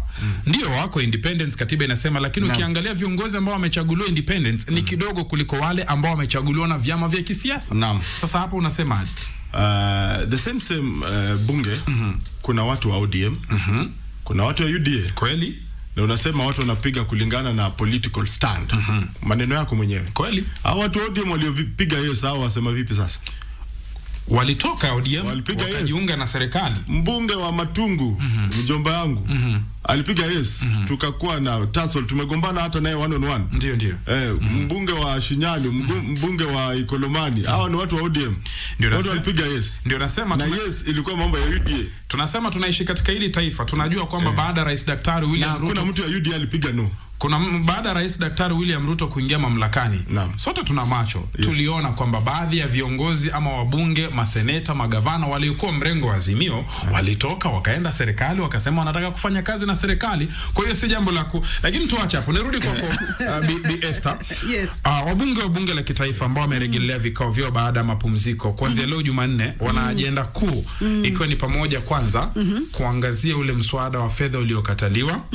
Vile vile pia wanafaa vet mawaziri 11 waliopendekezwa na rais, na vile vile pia wanatarajiwa kushughulikia swala la kubuniwa kwa ile jopo litakalounda maafisa wa IEBC. Na wengi wa Kenya watarajia nini bungeni hii leo katika masuala hayo? Ukianza moja baada ya wa Kenya watarajia hivi ya kwamba after Gen Z came on board things are never the same again.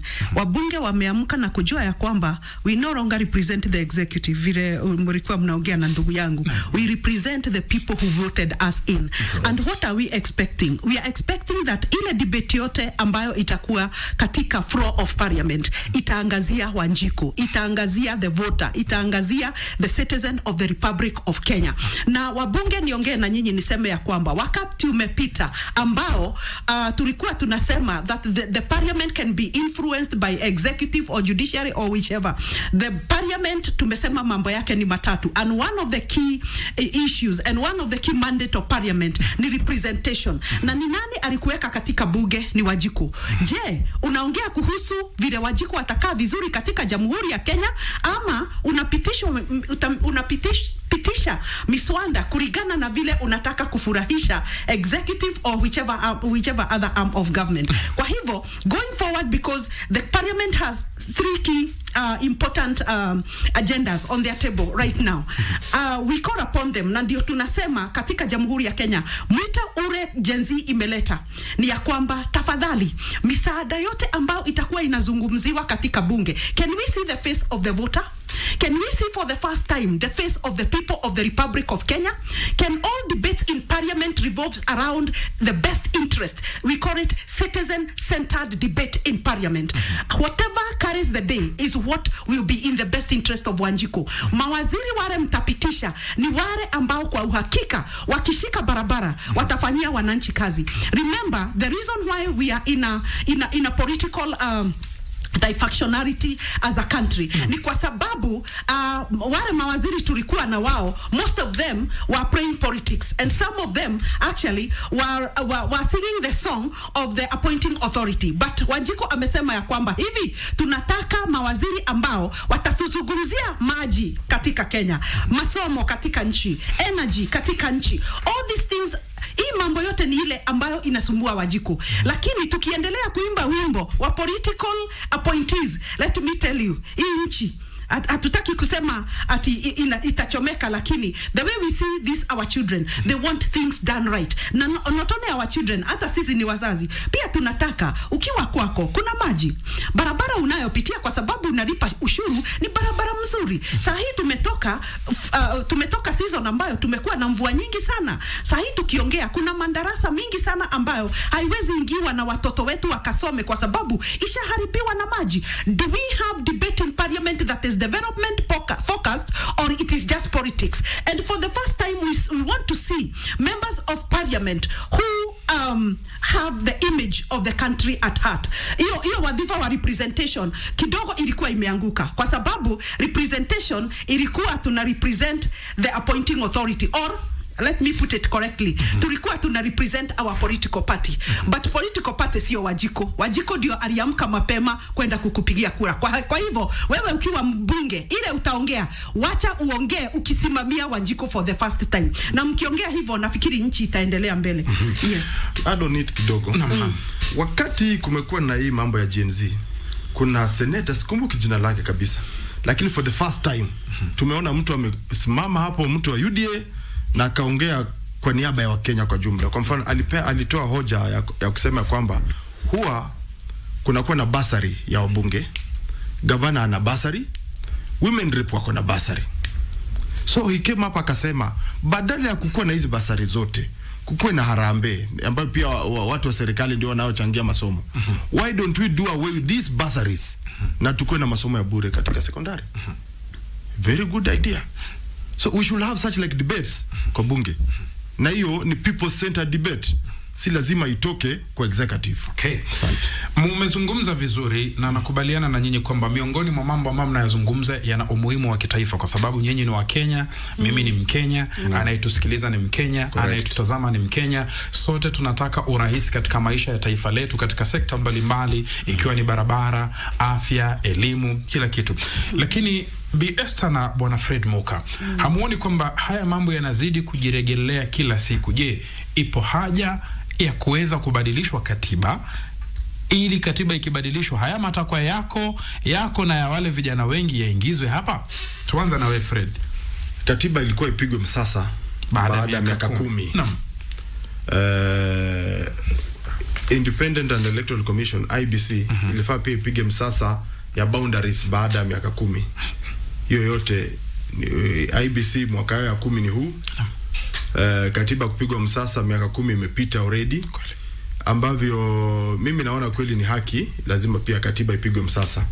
Lakini kwa sababu kuna a lot of discrepancies in Kenya, kuna a lot of cards being hidden under the table. Wakati tunasema katiba kupigwa msasa, watu wanafikiria ni vyeo vyatafutwa. So we don't have somebody to spearhead this. And the best people to spearhead this will have been these Gen Zs, will have been these millennials, will have been these patriots, apart from the political class. Because one, the country has 47 counties. The US state, nchi mzima, the USA is actually a continent so big. How many states does it have? I think the 52. Yes. We are almost getting equal to the US as a whole continent. They are generating more income than us. So lazima hii katiba ipigwe msasa. Mimi naonelea maoni yangu, kaunti zipunguzwe. Kaunti zaweza punguzwa, maeneo bunge mengine yaweza pia kuwa merged, because some of these zilikuwa zinatengenezwa with people in mind. Kama ninapotoka Mumias, mimi natoka Mumias Mashariki, Mumias East. Mbunge wa wakati huo alikuwa anaitwa Ben Washiali.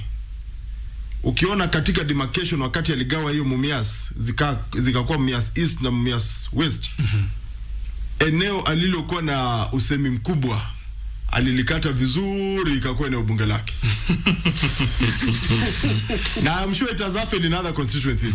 Hata hii Nairobi ukiona eneo bunge lilizokatwa, technically you will see hii imekatiwa wanabunge wa ODM, hii imekatiwa wanabunge wa mrengo mwingine. Very well. Ningependa kusema ya kwamba Kenya, chadesema kwa kimombo, Kenya is warming up for a constitutional movement, kwa sababu ni mzuri ya kwamba constitution should be reviewed after every 10 years. Manake pia dunia inakuwa, hatuwezi shikilia kitu kimoja for long because the world is drastically changing. So in this regard, kuna jana we launched a shadow cabinet of the Republic of Kenya. Na I know I'm feeling one of the gaps that he has said. Ni nani ako hapo sasa could drive the constitutional movement? We gave 3 items that we need to refocus as a country ndio tubadilishe katiba ya Jamhuri ya Kenya. Kitu ya kwanza, tulisema ya kwamba ile Gen Z imeleta ni ya kwamba we need technocrats, professionals in the ministries of government who are not politicians. Na ndipo we are proposing this. Tuko na Public Service Commission ambayo inavet CASs na PSs as we talk today, and give 3 names to the head of state. The same case we have Judicial Service Commission that vets the judges and whatever else, and give 3 names to the authorities. Can we adopt the same even for cabinet ministers? That we move now from individualizing vetting and appointment ya mawaziri. Because nikiwa kama head of state, I will appoint people who are within me. Lakini tukifungua the state, tukifungua the space, hata wa Kenya, you know, we have exported so much human resource to other nations. Mtu akiwa Japan anafanya infrastructure development in Japan, na aone ya kwamba Public Service Commission has advertised possession of cabinet ministers, atakuja na apply for a cabinet minister, roads and infrastructure development. Lakini kwa sababu rais, this is not an open page that we can apply for cabinet position. Lakini hiyo wadhifa itakapopewa Public Service Commission, na Public Service Commission tuipatie nguvu kupitia ile katiba mpya tutaleta, tuipatie nguvu na uwezo wa kuweza kuvet cabinet ministers. Then we'll open up to Kenya, and that is why we are recycling, because the space is very limited. At the head of state is a person, is a human being. He is limited within knowing who and who qualifies in the country. But when it is open in the newspaper that the Public Service Commission is advertising for 22 cabinet position, you will be amazed at the level of which human resource katika Jamhuri ya Kenya tuko na very beautiful ideas. Now, okay, shukran. I'm very sorry. Pole kwa Kiingereza, kwa Kimombo. Sasa hiyo ni ya kwanza. Ile nimesema Public Service Commission to be ikuwe dio institution ile ambao itavet mawaziri, halafu ipatie majina hiyo matatu kwa head of state. Haya. Ya pili, for the longest time katika Jamhuri ya Kenya tumekuwa tukizalisha uongozi kupitia uchaguzi. Sasa hii tumetoka uchaguzi just less than 2 years, na sasa tunataka kuimpeach everybody. Not only during this administration, even former administrations, 2007 to 2008 nchi kachomeka juu ya uchaguzi. 2017 thank you for correcting me. 1992 pia tukaform ile tulikuwa tunaita Interparliamentary Parties Group, IPG. Kwa sababu ya nini? Kutosikizana kwa sababu ya elections. Tujiulize tukiwa watu wa Jamhuri ya Kenya, kwa sababu sasa tuko less than 2 years, how many billions did we spend if not more than 100 billion ya kufanya uchaguzi ule tulimaliza 2022? Na sasa we want to recall all elected representatives. Now consider a scenario whereby, kwa Kiingereza, Wakenya tufikirie na tujaribu kuwaza ati sasa hao watu they have been recalled, na kwa sababu tunaria atitengeneza IBC twende uchaguzi, iko wapi budget nyingine ya kwenda uchaguzi? Na tukipitia budget, hata tukipewa budget nyingine, how are we sure ya kwamba pia wale watakuja, hatutasema hawa ndio tulichagua tukaamka mapema tukachagua? You know, it's like the electoral system inatupatia wale watu ambao wana kura nyingi, lakini sio lazima ati wako na ujuzi. So again, going back to the Public Service Commission, kutuvetia viongozi wa Jamhuri ya Kenya. The way the Judicial Service Service Commission inatupatia rais wa judiciary ya Kenya. Pia tukuwe na commission ambayo inatuvetia na inatuweka into position rais wa Jamhuri ya Kenya na pia the entire protocol. Kwa hivyo tunasema chapter 7 of the constitution pia tutaibadilisha to replace electoral system na Kenya bila uchaguzi. Ile itaingia tunaita public service system of government, ambayo itakuwa system ya kwanza katika Jamhuri ya Kenya. Hatujawahi kuwa na system katika dunia ambayo inaitwa public service system, where tuna vet na tuna appoint. Tumekuwa na autocracy, capitalism and all this monarchy, but la sasa tunataka a meritocracy to carry the day, capacity to deliver to carry the day, na pia tunataka competence. Pole kwa masuala mengine ya Kiswahili nitarudi darasani. Yeah, so those are the things that we are checking into. Tulikuwa tunajibu swala lako. Ni wakati wa katiba. Asante. Asante msikilizaji, please. Kitu moja. We have so many, tuko na constituency mingi sana. Wage bill yote ya serikali inaenda kwa 47 counties na 297 constituency. Kwa hivyo pia katika hiyo mwelekeo wa kubadilisha katiba ni lazima tutapunguza jurisdiction areas katika Jamhuri ya Kenya. Remember, kuna nchi zingine ambao only 12 people wanakaa chini wanatengeneza sheria kama bunge yetu ya Kenya. So we are instating the 8 provinces, tumeongeza 4, North Rift, South Rift, the coast, and Northeastern and South Northeastern and South Northeastern, zimekuwa 12. Kwa hivyo tutakuwa we will be represented by 12 representatives in the new constitution of the Republic of Kenya. Asante. Mtazamaji, naarifiwa kwamba muda wangu unayoyoma, nichukue simu 2-3 alafu nitamatishe kipindi. Mwenzangu Dora Manya upande wa pili, endapo unanisikia, tuchukue tu simu 2-3. Wageni wangu nitaomba muweze kuvaa hizi ndio muweze kusikia upande wa pili mtakapoulizwa maswali. Dora, upande wako? Naam, shukrani sana Rashid, na wageni upande wa pili. Msikilizaji, kwa ufupi sana, swali lako, jina lako na swali, na tunavyosisitiza siku zote, angalau ukileta hoja zako dumisha lugha ya heshima. Radio Taifa, pole sana Radio Taifa. Alo, jambo Dora Manya. Si jambo. Omar Baba Saina kutoka North Side County. Yes. Waje niuliza hawa wachanganuzi. Nimeona umeongea juu ya executive na parliament. Je, judiciary tuko na shida kubwa, ningependa wabunge waongee juu yao. Kwa sababu tuko na shida, tumefanya kesi miaka 24. Kesi ya shamba na hii.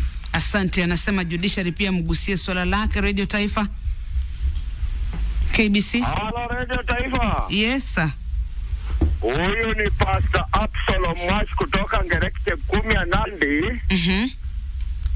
Nauliza wageni wetu swali ya kwamba wakati rais alipofuta mawaziri wote, watu tulifurahi sana na tukasema amefanya vizuri. Kwa saa hii yeye ameteua mawaziri wala anajua wanaweza fanya kazi, alafu tumeanza kusikia wengine wameanza kusema lazima fulani ateuliwe. Hiyo ni ukabila ama si ukabila? Ni Pastor Absalom Watch kutoka Ngerekte 10 Nandi. Asante sana. Simu 2 kutoka Nandi. Tutapokea simu nyingine moja. Kuna moja anasema Benjamin Yulu, hauwezi ongoza na maadui, lazima uongoze na marafiki. Radio Taifa. KBC. Ya mwisho hapa Radio Taifa. Hello. Yes. Mimi naitwa Maramba. Yes, Maramba. Nasema. Yes. Asante. Ni kama Maramba hajakuwa tayari, lakini muda haunasi. Mtazamaji, nimebakisha dakika 3 tu. Wageni wangu mna dakika 3 kuweza kujibu haya maswali. Sijui nani ataanza. Endelea. Nitajibu huyu aliyesema kuhusu judiciary. Judiciary ya kweli kunaweza kuwa na kesi pia zimechukua muda. Niliwahi kuwa na kesi ilichukua miaka 5. A very simple case, hate speech. Ya 2017 election niliandika kitu Facebook kikufurahisha wengi. Ilichukua miaka 5 kuisha. Ndiyo. So pia ningeomba pia kwamba judiciary sijui ni resources ama nini, wajaribu kurahisisha hiyo maneno. It is also not right kesi kuchukua muda mwingi. Yanasema amekuwa na kesi miaka 22. Watu watakufa kama wanangoja kesi bwana. Na hiyo kesi labda ilikuwa inaleta haki. The judiciary should work on it. Yeah. Unahisi kwa nini kuna shida katika judiciary kuamua kesi? Ni kwamba kuna nguvu kazi? Kesi ni mingi. Manpower ni kidogo kulingana na mimi. Kwa sababu amka leo enda pale Milimani Law Courts. Kweli. Kesi mingi. Judge ni mmoja, nafasi sikize hizo kesi zote, andike time frame. Kidogo ameenda, unaenda pale unapata IO ameenda 9 months training. So utangoja after 9 months ndio upewe siku nyingine ya hearing. So I think the manpower and the resources. Yeah. Bi Esther, kuna mmoja hapa amesema kwamba rais alipofuta baraza la mawaziri ama alipolivunja, Wakenya walisikia raha. Lakini mbona kwa sasa kila mtu anataka kabila yake, mtu wake ndo aajiriwe? Sasa Wakenya hiyo tutakomesha, kwa sababu ni sisi tulilia ati rais tubadilishie baraza la mawaziri. Tena what do you expect the president afanye wakati mnamwambia turudishie huyu kwa sababu haka ni kijana ketu, huyu ni msichana wetu, turudishie. Ati huyu, ati minister huyu alitoka hii eneo, kwa hivyo turudishie. Can we do away with that? Kama tunataka kuwa na mawaziri ambao watatufanyia kazi, ni lazima tukome about issues to do with the tribalism. Na hii ndio imekura jamhuri tangu na 1963. Wakati tunaposema huyu ni Meru awekwe hapa, huyu ni Mkikuyu awekwe hapa. For the first time, can we be one united nation where we are all knitted together as a nation? Ya kwamba hatuwezi sema ati who is coming from what region. Hiyo maneno ya kudefine leadership per region and ama huyo ni kiongozi kutoka ati sisi wa Kikuyu, sisi wa Ruo tupewe huyu, that must come to an end katika Jamhuri ya Kenya. Ile maswali tutakuwa tunauliza, amehitimu, shahada yake iko namna gani, akona experience kuwa waziri wa agriculture, akona integrity, atatuletea accountability na responsibility, atatimiza chapter 6 of the constitution of Kenya.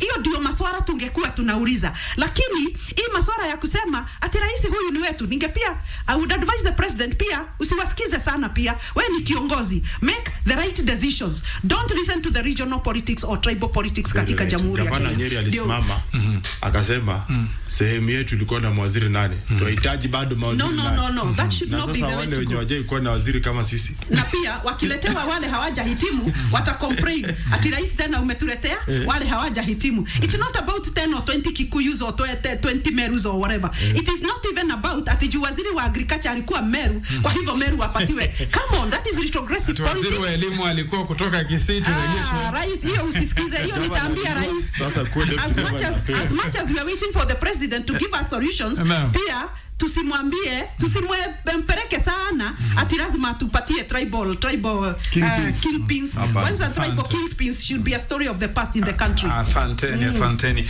Mazungumzo ni mazuri wageni wangu, na tuwezi kuyamaliza kwa dakika 2 ama kwa saa moja. Naomba tutaendelea wakati mwingine tutakapopata muda. Niwashukuru sana Bi Esther kwa kuja ndani ya studio. Shukran. Na vile vile pia asante sana Bwana Fred Muka kwa kuja ndani ya studio.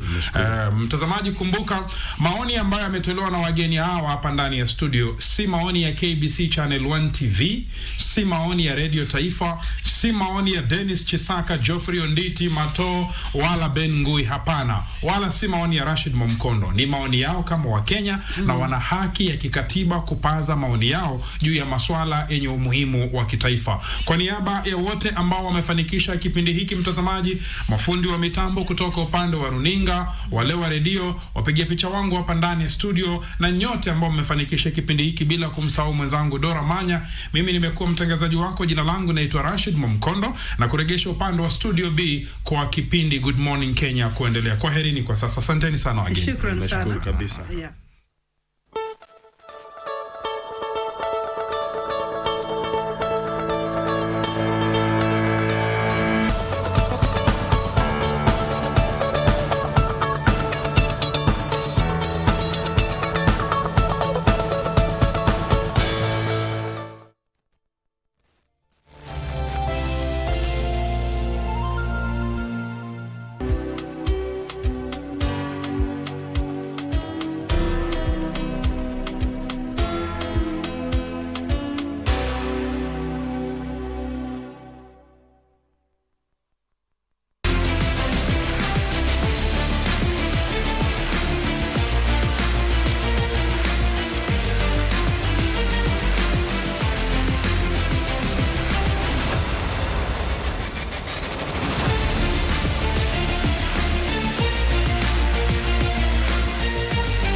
prosperity.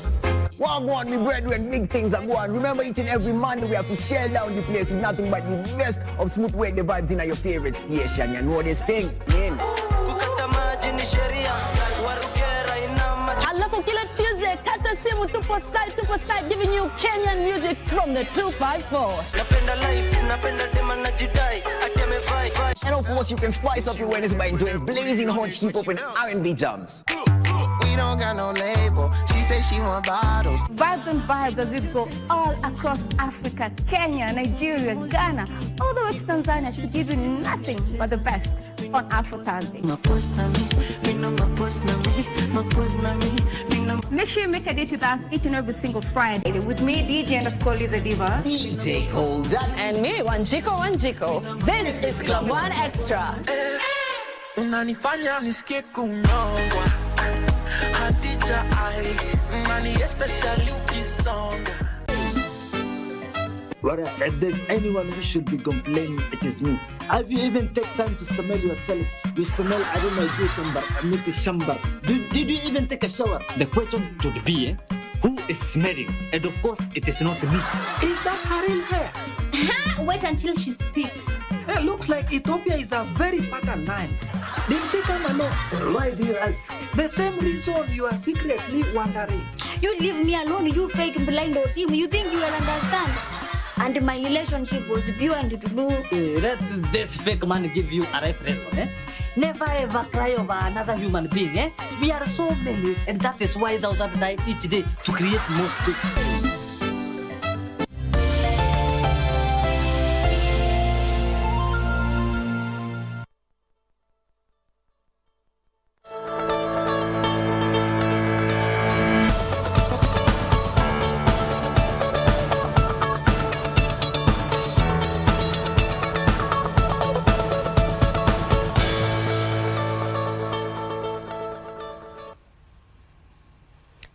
You are right in time for our health segment. My name is Vivian Ndegwa, and today we will be addressing infertility. Did you know that according to the World Health Organization, 1 in every 6 people of reproductive age have experienced infertility in their lifetime? Yes, the numbers are that high, and for that reason, we are having Dr. Wachira Morage in studio with us. He is an obstetrician gynecologist, and he will be helping us unpack infertility and get to understand it way better, and also get to understand the treatment options available for anyone who may be battling infertility. Dr. Morage, welcome to the show. Thank you, Vivian. Thank you so much. It's a pleasure having you. It's a pleasure having you. Now, if we may begin by first defining what infertility is. Yes. Yeah. Thank you. Thank you, Vivian. Infertility is inability to conceive for 1 year. So if an individual or a couple stays for a whole year without conceiving, that is labeled as infertility. That is if they are trying. If they are trying. Okay. So there are conditions that you set. One, you have set the duration. It's 1 year. You also have the regularity of trying. We normally say about 3 to 4 times per week. So if a couple is able to meet those 2 conditions and they are not able to conceive, then that one is labeled as infertility. Then you divide infertility into 2. Yeah. There's primary infertility, there is secondary infertility.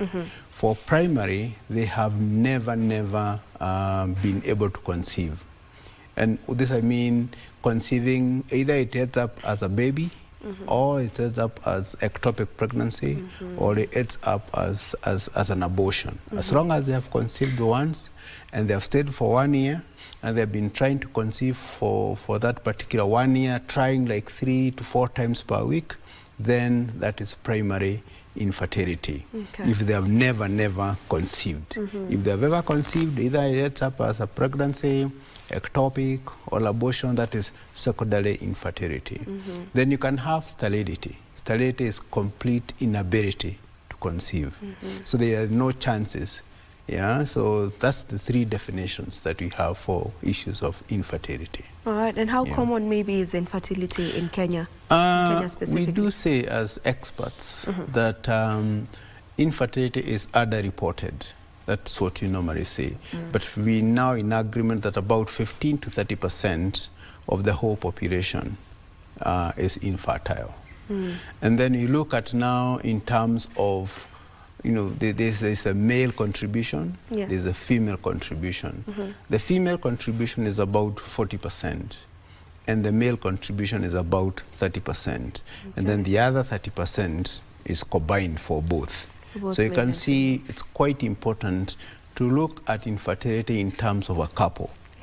Not one person, because generally what we do see is that the infertility is like a female problem. Yet you see there's 40%, there's 30%. So for good treatment, for good approach to management of infertility, we need to look at a couple. And speaking about that, maybe what are the most common infertility causes in, let's start with men. Yes. In men, what we are seeing is issues of sperms, right? That's what we are seeing. Either a man is okay, they have no issues, but they do not have sperms. Because what I would want us to understand is that there's a difference between being able, being sexually okay, no issues, sexual performance fine, and fertility, because sperms is just a component of the ejaculate. So a man can be okay, sound, but they may not have sperms. Or they have little sperms, few sperms, and their figures, they are nomograms that we use. Or they can have abnormal sperms. Or they can have weak sperms. Or the sperms can be agglutinated, they can be together, all those factors. Then of course there are other factors in men like developmental factors. Men who had things like mumps when they were small, those mumps that we get when you're young, when we start probably primary school and such, and you get mumps, they can damage the testicles. Oh really? Then you can, then you can have things like sexually transmitted infections, i.e. gonococcal infections, they can cause that. Then of course now there are other issues like diabetes, hypertension, right? Then there are other men who are born, those ones we call them developmental factors. Maybe they were born with non-functional testes, or they were born with the testes in the abdomen, and they did not decide. We call them undecided testes. And then the surgery was done late, because if the sperms, the reason why the testicles hang is because it's a way of temperature regulation.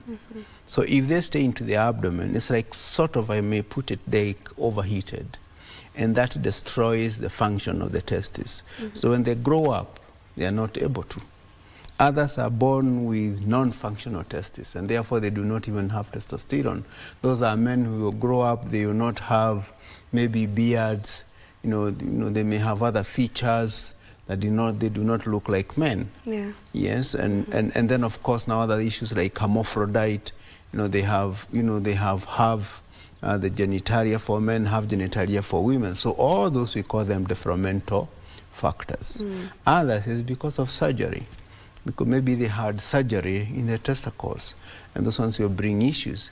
Maybe they had some instrumentation in the penis, in the male organ, and that also destroys the structure of the penis, and therefore they may have things like strictures and such.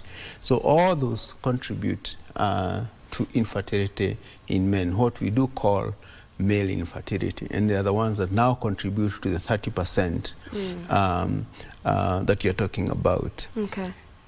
Recently we are seeing dietary factors, lifestyle. Either they're obese, either they take things like smoking, because smoking is a major factor when it comes to fertility, both for men and women. Other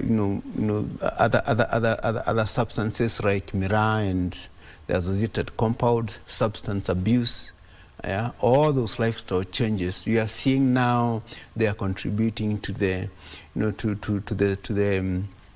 to the sperms themselves. And we do think they are the ones that are causing those sperm problems that we are seeing as a major cause of male infertility. Before we get into the common causes of infertility in women, maybe how do we get to diagnose? infertility, all this, all the ones that you've outlined, can someone self-diagnose in the house, or how do you diagnose? Okay, normally we start from the history, which is very, very important, and we ask people, to be willing to give their history. Yeah, and the pertinent issues in history is like, they have been trying to have a baby with some certain lady. So maybe they were married at one point, and then the lady moved on and they got a baby somewhere else. All right, and then the man is left alone. So the lady got married, they had a baby. So the man is left without the baby. Then they are trying someone else, and they are not, because things like sperm abnormalities, do not have any symptomatology. Okay? Developmental factors may show, because you may find, a man with delayed beard formation. They may not have the masculine structure. Yeah, they may that's alarming. Yeah, that would be a bit. You need to find out. You need to find out. You may find maybe a man with some breast. Yeah, formation like a lady. So you need to look at that. So other things that may show from the history, and then the physical examination. Because when you're listening to a story, when you want to make a diagnosis, a good history is very, very important. It actually gives you more than 90% of the diagnosis. Then you come to examination. So if a man then gives you things of a history of mumps, they had mumps. They may tell you they had surgery. Yeah, they had undescended testes, then they were done surgery. Yeah, they may tell you that possibly when they did an ultrasound, something was found out. They may tell you, I had maybe a discharge. Yes, then there must have been maybe a sexually transmitted infection. And then they tell you they have tried, because most of the time in infertility is, I have tried. I have been with a lady for 1 year. I've been married for 1 year. I had this and this relationship. Then you go into that. Then when you're doing investigations, then depending on what you think would be the cause, one of the major things that we do is seminarisis. So we do check the sperm, we do the sperm analysis, and then you look at the numbers, you look at how swift they are swimming, you look at most of them are, what number is normal, because you look at about 4% of what we call the strict criteria, and then you look at the numbers, more than 40 million. For a man to be fertile. Then you're looking at how they swim. Then you're looking at the very fast ones and the slow ones. They should be able to make about 32% of the total, the fast and the slow. So those are the elements that you look at in the seminarisis. Then you can do now things like the scans and all, and then you're able to establish what would be causing. Because generally when you're looking at the management of infertility in a man, the first thing you want to do is to make a diagnosis. Once you make a diagnosis, then how does this diagnosis, what is the prognosis? Is this something treatable or not treatable? Then from there, then you can say, how then do I treat? Because this bullet number 2, is it treatable or not treatable, has a lot of psychological effect on the men. You can imagine a man being told you have no sperms. And then they are married. They normally go very, very depressed. In fact, quite a number of them do commit suicide. And they feel really out of place. So psychological counseling and support, what you call psychosocial support, is also a very, very important aspect of the management of male infertility. Before I want to at least try and wind up on one gender before we get to the next. So I'll ask another question still on the men. Most of the times we as women are told that when you get to the age of 30, you might not be able to conceive. Because they say we have a timeline, we have that biological clock clicking. Do men have a biological clock? Men do not have a biological clock in terms of making a lady pregnant, okay? Because the difference between a man and the lady, in the men, the sperms are manufactured continuously. So even a man of 70, even 75, even 80 can be able to make a lady pregnant. The quality is still? Yes, the quality is still okay, because they are made anew. Yeah, you are manufacturing. It's like manufacturing something new every day. As opposed to men, to the ladies, when they were in their mother's womb, they formed eggs. But that maturation, that manufacturing was stopped, was arrested at a point. And therefore the eggs now stay in a store waiting for the lady to be 15 years, when they start having their first, or 12 or 11, when they start having their first menses, then one egg is recruited. And then the final maturation is done at that point.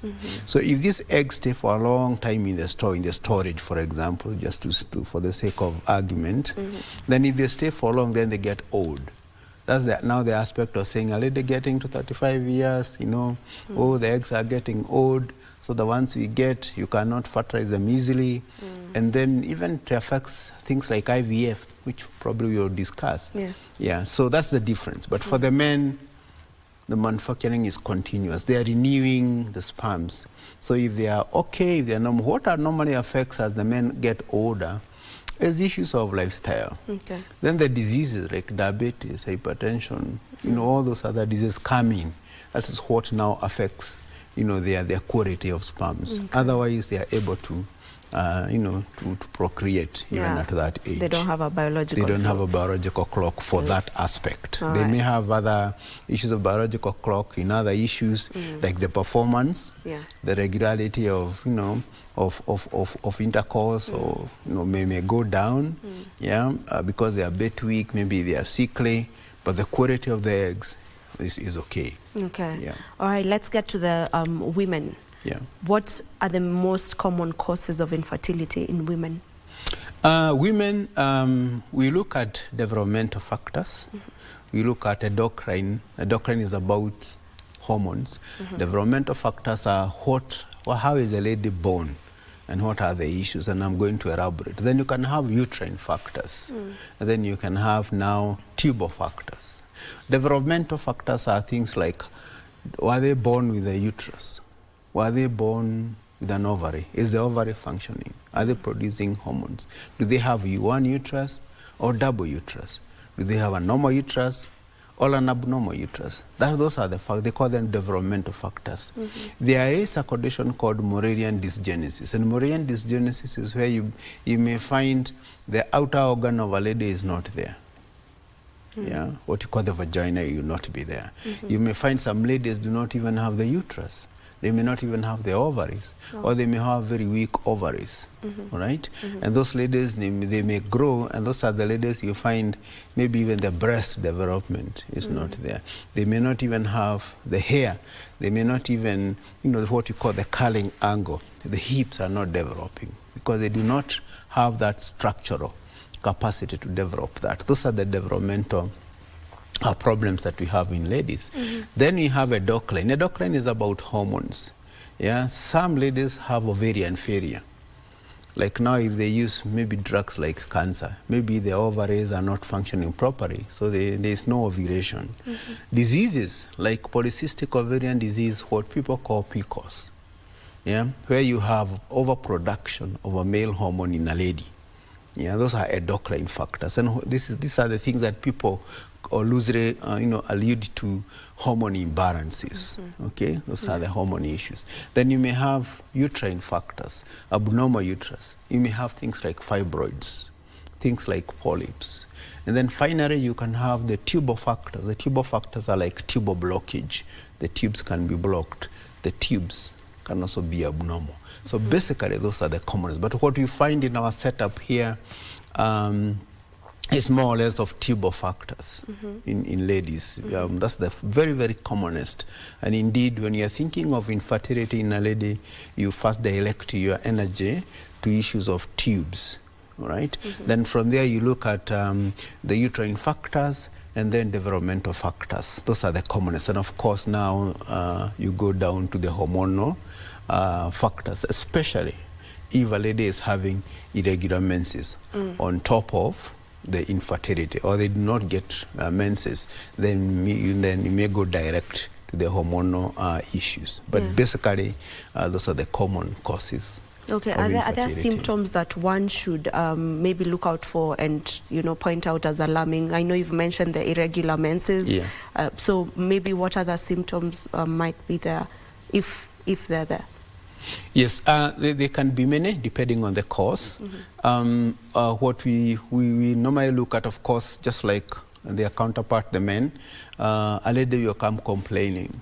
And our observation is that the ladies are the ones who come to see the doctor. And most of the time, they come alone and say, "Doctor, I've been in my marriage is in the rocks because I'm not getting a baby. You have been trying." If they come and they have tried for less than a year, then we encourage them, probably to use some reductions if we think that they do not have a particular issue. Some ladies may come with obvious history. "Oh, I was done surgery to the tubes. Oh, I was married again for 3 years and I didn't get a baby." Oh, those ones we launch investigations immediately. But they may come with some symptomatology, like number one, what I talked about, absence of the feminine features. They have not gotten periods and they're age 17 years. Yeah, so they have what we call primary amenorrhea. Yeah, they have never gotten periods. Then we know that could be pointing to a developmental abnormality. Yeah. Others, they'll just come in and say, "Oh, I'm now 15 years, 16 years, I don't see my boobs developing. Yeah, I don't know what's happening." The others, you'll come and say, "I've been having a lot of pain in my pelvis, and sometimes I get some foul-smelling discharge." Then, of course, that will point to pelvic inflammatory disease. Then others may come with acne. Yeah, acne, those pimples. Yeah. Some other ladies may come with beards, what we call hirsutism, they have abnormal hair. And of course, they can even have what we call central obesity. They can have, a large tummy around here. Then that will be pointing to polycystic ovarian disease, which is a major cause of infertility in our setup. So it depends on what is causing, these issues. Others will tell you, when I touch my private area, I don't think I have my vaginal cavity. Yeah, I don't get periods at all, or when the periods come, they're so painful, but I don't get anything coming out. Yeah, I have tried to engage, in intimacy, but it has not been possible. Yeah, when now you check, of course, you find developmental abnormalities. So depending on the issue at hand, then you get corresponding symptomatology. All right. Yeah. I want to go back to the irregular menses. Yeah. So there's regular and irregular. Yes. And I feel like irregular is also just as common. Yes. So when does it become alarming? Yes. Thank you so much, Vivian, for asking that, because there are so many ladies who come and say, "My periods are irregular." When you listen, you actually find they're regular. The definition for regular periods is that periods are going to come every between 21 days to 35. Yeah. The issue about 28 days is an average. Okay. And not many ladies who get at every month it has to come after 28 days. It's a range, 21 to 35 days. Then the periods will last between 3 and 7 days. So you may find this month 21, maybe the other month 29, the other month maybe 31, the other month maybe 21. Those are regular periods. So between 21 and 35 is regular. Is regular. And then they stay between 3 and 7 days. Anything less than 3 days, anything more than 7 days, anything less than 21 days in terms of duration, and anything more than 35, and then, something repetitive. Because the menstrual cycle, as I keep telling most ladies, is that it's really dependent on many factors. Change of mood. Yeah, if one is stressed over something, for example, yeah, maybe in school you're having exams, or maybe there is a tiff with someone or something that happens, that may change the regularity of periods. So you might find you may even miss periods for a month. Other factors like weather, weight gain, and weight loss. If you're very active, if you're a hiker and you climb mountains and all, and you're running, traveling, may also change the period. So you may find periods may miss for 1 month. So what we normally encourage is check if there is no major signs like pain or pregnancy or something. Don't use any medication. Just give yourself like 2 to 3 months. Maybe you'll find that the menstrual cycle will go back on its own. Other than pumping yourself with hormones, that will give you side effects. And on the other hand, they are going to confuse your menstrual cycle. You just give time for the body to adjust. And maybe for the offending, agent, if it's maybe some stress or maybe something going on, change of climate, traveling and all, to just go away, and then your periods will automatically change and go back to their normal rhythm. Now you've talked about that, and okay, this was actually not even part of my questions, but I remembered I saw something online whereby there are some ladies who were talking about sometimes they take some pills that will stop their menses for a while. Can that cause infertility maybe in the future, or what side effects can that bring about? That one has two major resultant factors that go with that. We call it menstrual regulation, because they want to stop the menses. Maybe they are going for a honeymoon, or maybe they are on a foreign trip, or they are going to a work-related intensive issue, and they don't want to have menses at that particular time.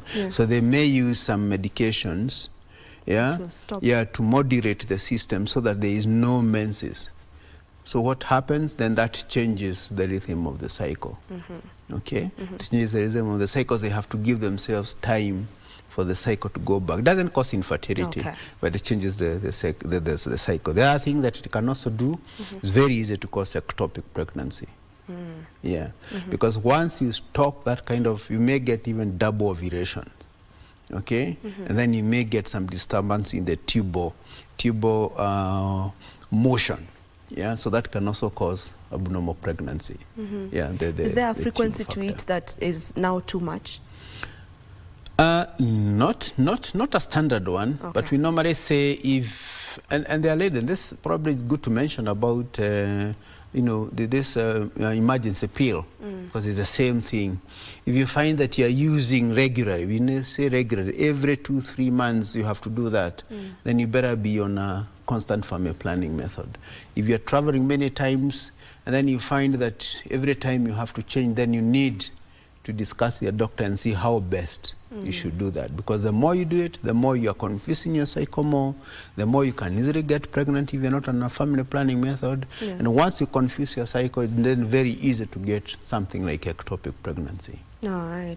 Very well put out there. Right now, we take a very short break. Don't you go too far. When you come back, we'll now get into the treatment options. Don't go too far.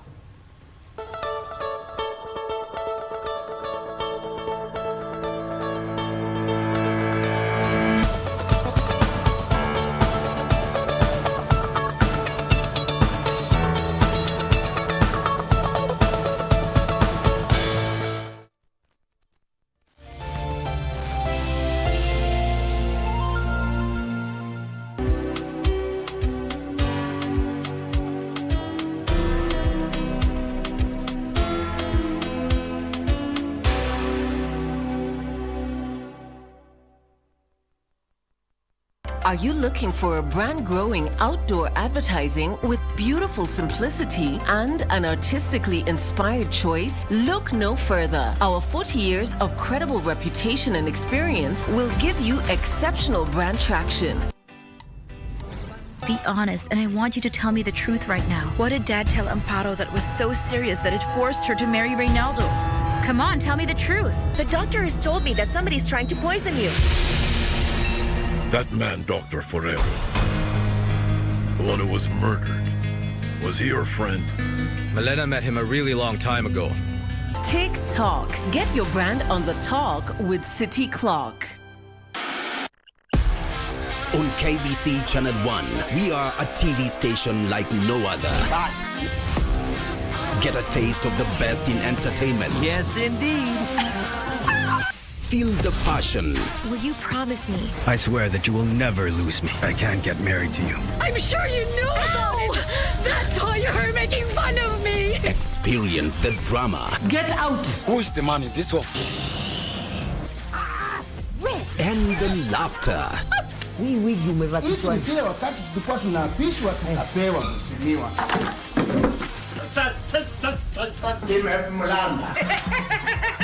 Move to the beat.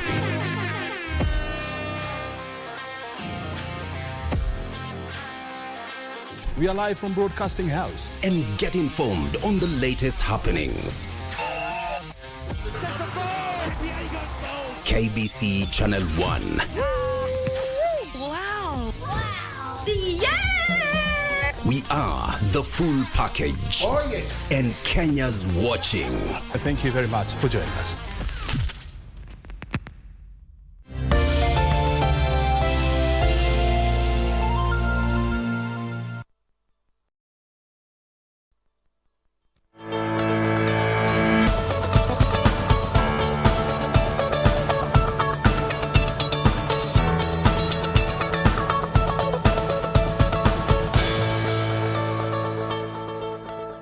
Welcome back and thank you for staying with us. In case you're just joining us, we are speaking about infertility, and we've talked about many things, among them being the most common causes of infertility in both men and women. And now we get into the treatment options. Doc, before maybe we get into the different treatment options available, maybe are there specific foods and supplements or maybe lifestyle changes that will help improve infertility? Yes, we normally insist on a good lifestyle. And what does that mean? Mind what you eat, because at the end of the day, your lifestyle is very important. You are because of what you eat. Okay, so the balanced diet. You know, where you're talking of, you know, vegetables and fruits, just because the nutritionist will be the best person, but in terms of food, you know, vegetables, you know, fruits, make sure that you have some bit of carbohydrates and some proteins, but majority should be fruits and vegetables, and drinking water. Then, of course, the issues of exercises, yeah, and exercise, because most people tend to think that exercises is going to the gym. It's actually really not the gym. Because if you could just walk, like every 30 minutes, you just do a brisk walk, and you can be able to improvise. Instead of taking a lift up to where you work, maybe from the parking, you know, you can park your car a little further and then you just walk, or here you grab your matatu and just walk, maybe home, just take a walk, go to the supermarket, because supermarket these days are within the estates, you just walk. You know, a combination of all those, you'll ensure that you keep your BMI to where it's supposed to be. The other thing, of course, is things like alcohol and smoking. Okay, moderation, yeah, especially in alcohol, is very, very key. Smoking has a direct effect on fertility. That one is really proven because it's cytotoxic. It kills the cells and damages the cells, both in men and women. So those lifestyle changes are very, very key. When you're talking about supplements, yes, there are supplements, the multivitamin supplements, you know, the calcium, you know, the vitamin D and many other supplements that are in the market these days also help. But primarily, let's mind what we eat. Let's take care of our weight, and let's do some bit of exercises. So let's walk, let's do all sorts of things. If you're able to go to the gym, is fine. These days, there are even so many exercises that you can grab from the YouTube. Just do them right, you know, into your house and be able to do something. And it's very important. Even 5 minutes in terms of exercise is very, very important. What we do not know is that the body works like an engine. If you exercise for about 5 minutes, 10 minutes, as you're going and doing other things, your body takes time to cool off. And that time, it's actually breaking down the calories. Yeah. Because it's good to understand this, because most people will want to go to the gym and do very massive exercises for 1 hour and get very tired. So most people are very scared. It's a retro every day, a retro every day. 80%, you know, it's about what we eat. Okay. The 20% is about the exercises. But there are so many supplements, not really necessary to take them. But once you do those 3 things, then you are okay. All right. Yeah. The treatment options. Is infertility reversible? And what are the options available? Yes. Infertility, if I may start with men, generally infertility can be reversible depending on the cause. When you're talking about some hormonal issues, when you're talking about some tubal blockage, you can be able to reverse. But many infertility causes are very hard to reverse. For example, if a man does not have sperms for some reason, it's very, very difficult to fix that. If they may have few sperms, sometimes there's some medicines you use based on the hormonal contribution. You may use some hormonal treatment. If it's some blockage in the male organs, you may be able to work on them. If it's the issues of diet, exercise, lifestyle changes, you may be able to advise and cancel on those ones, and then be able to reverse. If there are developmental factors, unfortunately, it's not easy to reverse. It's not easy to reverse. So those ones, it's not easy, and you must use maybe donor. So if it's a man with no sperms and they are married, they have a lady, then you have to start considering donor sperms. If maybe the testicles were dry, they are operated, or they are not functioning again, if they need a baby, it's donor. And now in our country, many men are embracing that kind of treatment. It used to be very strange to tell a man, maybe your wife can carry someone's sperm and you guys can have a baby. You're able to convince them that yes, that bonding and the love between you and a baby is likely to be the key thing. If then you're not able to have a baby of your own. So we are using those those donor, and they're available, and we are doing a lot of that in IVF. And also IUI. IVF is where you get now the sperms and the eggs. Then simply you mix them somewhere in the lab, and then you put the fertilized egg into a lady. You can also use IUI. You just agree with your wife, they are primed, and then you get the donor sperms, and then they are put in the lady. So basically that's what you use. So depending on the cause of the male infertility, then you give the right treatment. If there are conditions like diabetes, hypertension, you manage them well. The control of those two diseases, you'll be able to sort out the male infertility associated with that. If you disease like sexually transmitted infections, again, you are able. So depending on the cause is what now informs, is it going to be reversible or irreversible? For the females, the treatment? For the female, then again, IVF? The same way. There's a tubal blockage, you can unblock the tubes. Right now, the understanding is we're doing very few tubal unblocking because you have seen the outcomes are very, very poor. So the more you try and open the tubes, the more you damage them. The more, so you're going to IVF instead. So just do IVF. With the issues of hormones, then we balance the hormones, we stimulate, and they are okay. Developmental factors, again, very, very hard, because if a lady has no ovaries, has no uterus, then you may have a possibility to use donor sperms. Again, the issue of surrogate. Surrogacy then has come up, because if a lady has no uterus, if a lady was removed the uterus for some reason, they're not able to carry a baby. If the uterus is really damaged, maybe they procured an abortion, the uterus was very damaged, or the uterus is blocked in a condition called uterine synarchia, so it has collapsed, the cavity has collapsed, and they can't have a baby. Then they can use surrogacy. And now we are finding Kenyans now embracing these alternative and different options. So more receptible to them. Infertility. Again, the issues of lifestyle in the ladies, very, very key. Making sure that you have the BMI between 18 and 25, your exercises, it improves the fertility. I want to touch a bit on fibroids and infertility. Is there a correlation between the two? And when does it get to a point where, okay, now it's causing infertility? Yes, the uterine factors. That's where the fibroids come in as a cause of infertility, and especially the fibroids that are within the cavity, what you call some mucous fibroids. Then again, those ones you can remove. And once you remove, then you are good to go. The only thing that you have to do as a doctor is to make sure that you really are careful when you're doing that mammectomy, that remove fibroids. In fact, what we normally say is that if a lady can conceive with the fibroids, the better. Yeah, because sometimes you may go in to remove the fibroids and then damage the cavity, or you cause adhesions, uterine synarchy, and that poses a bigger problem.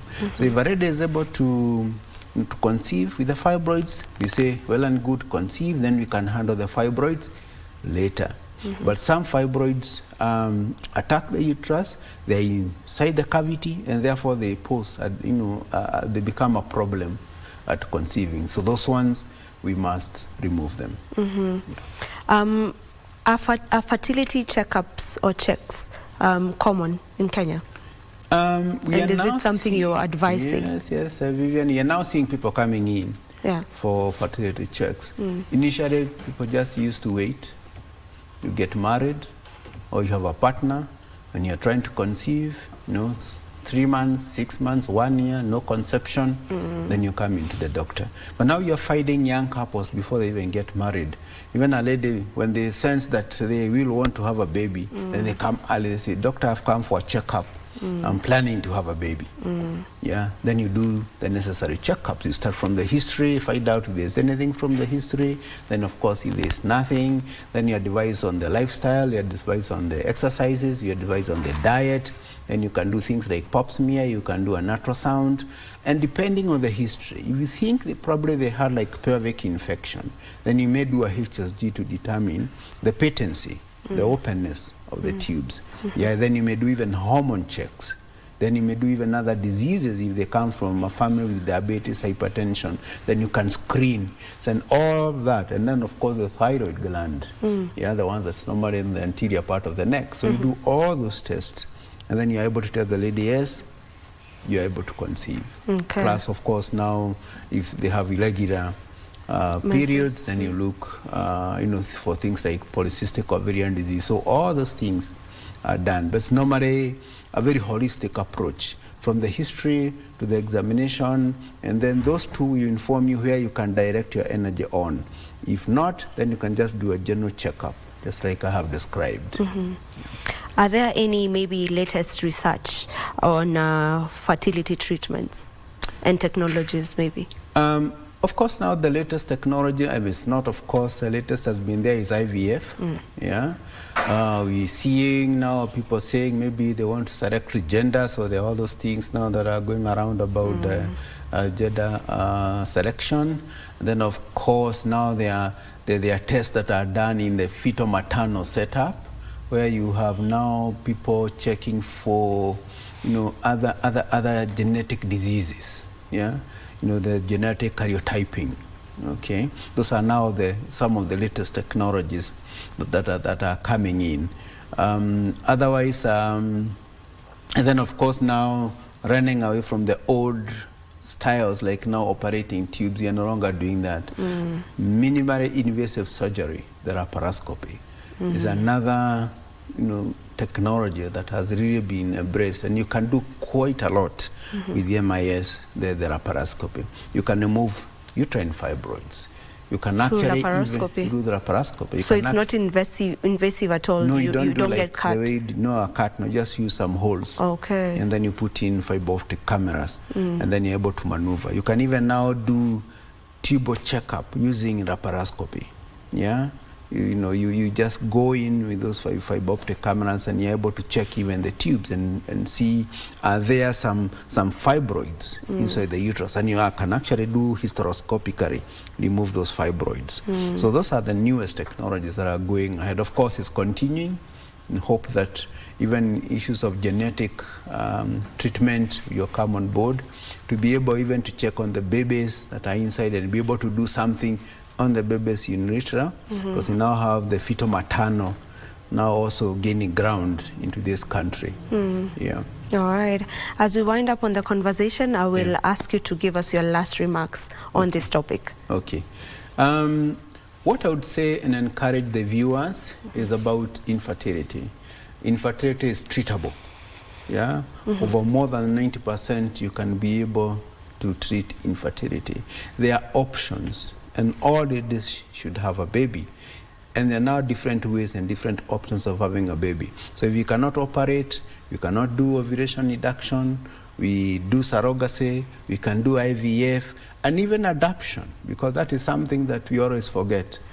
Yes, we forget about adoption. I know it's still an issue in this country for people to accept adoption, but adoption is a way of having a baby. Yeah. So people should not shy away with infertility. They should seek treatment. We now have different specialties in this country. People harboring infertility, there are so many IVF centers. Of course, they're expensive, but you can go and negotiate with the practitioners. So one should not shy away because of infertility, because there are solutions and options, to assist in the treatment for infertility. All right. Yeah. Thank you so much, Dr. Morage. Always a pleasure having you on the show because we get to learn so much. Always appreciate it. Thank you. Now, I am sure that for you who's been watching us back home and probably you were having a problem or you were battling with infertility, you've heard it from this conversation that do not despair. Hope is not lost. There are many treatment options for you to be able to have a kid if that is what you are looking towards. This is where we end our conversation here today. Thank you so much to each and every one of you who has been tuned in. My name is Vivian Ndegwa. Until next time, do enjoy the rest of your viewing and take care.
Let's assume you're wearing a smartwatch. How does it actually measure your heart rate?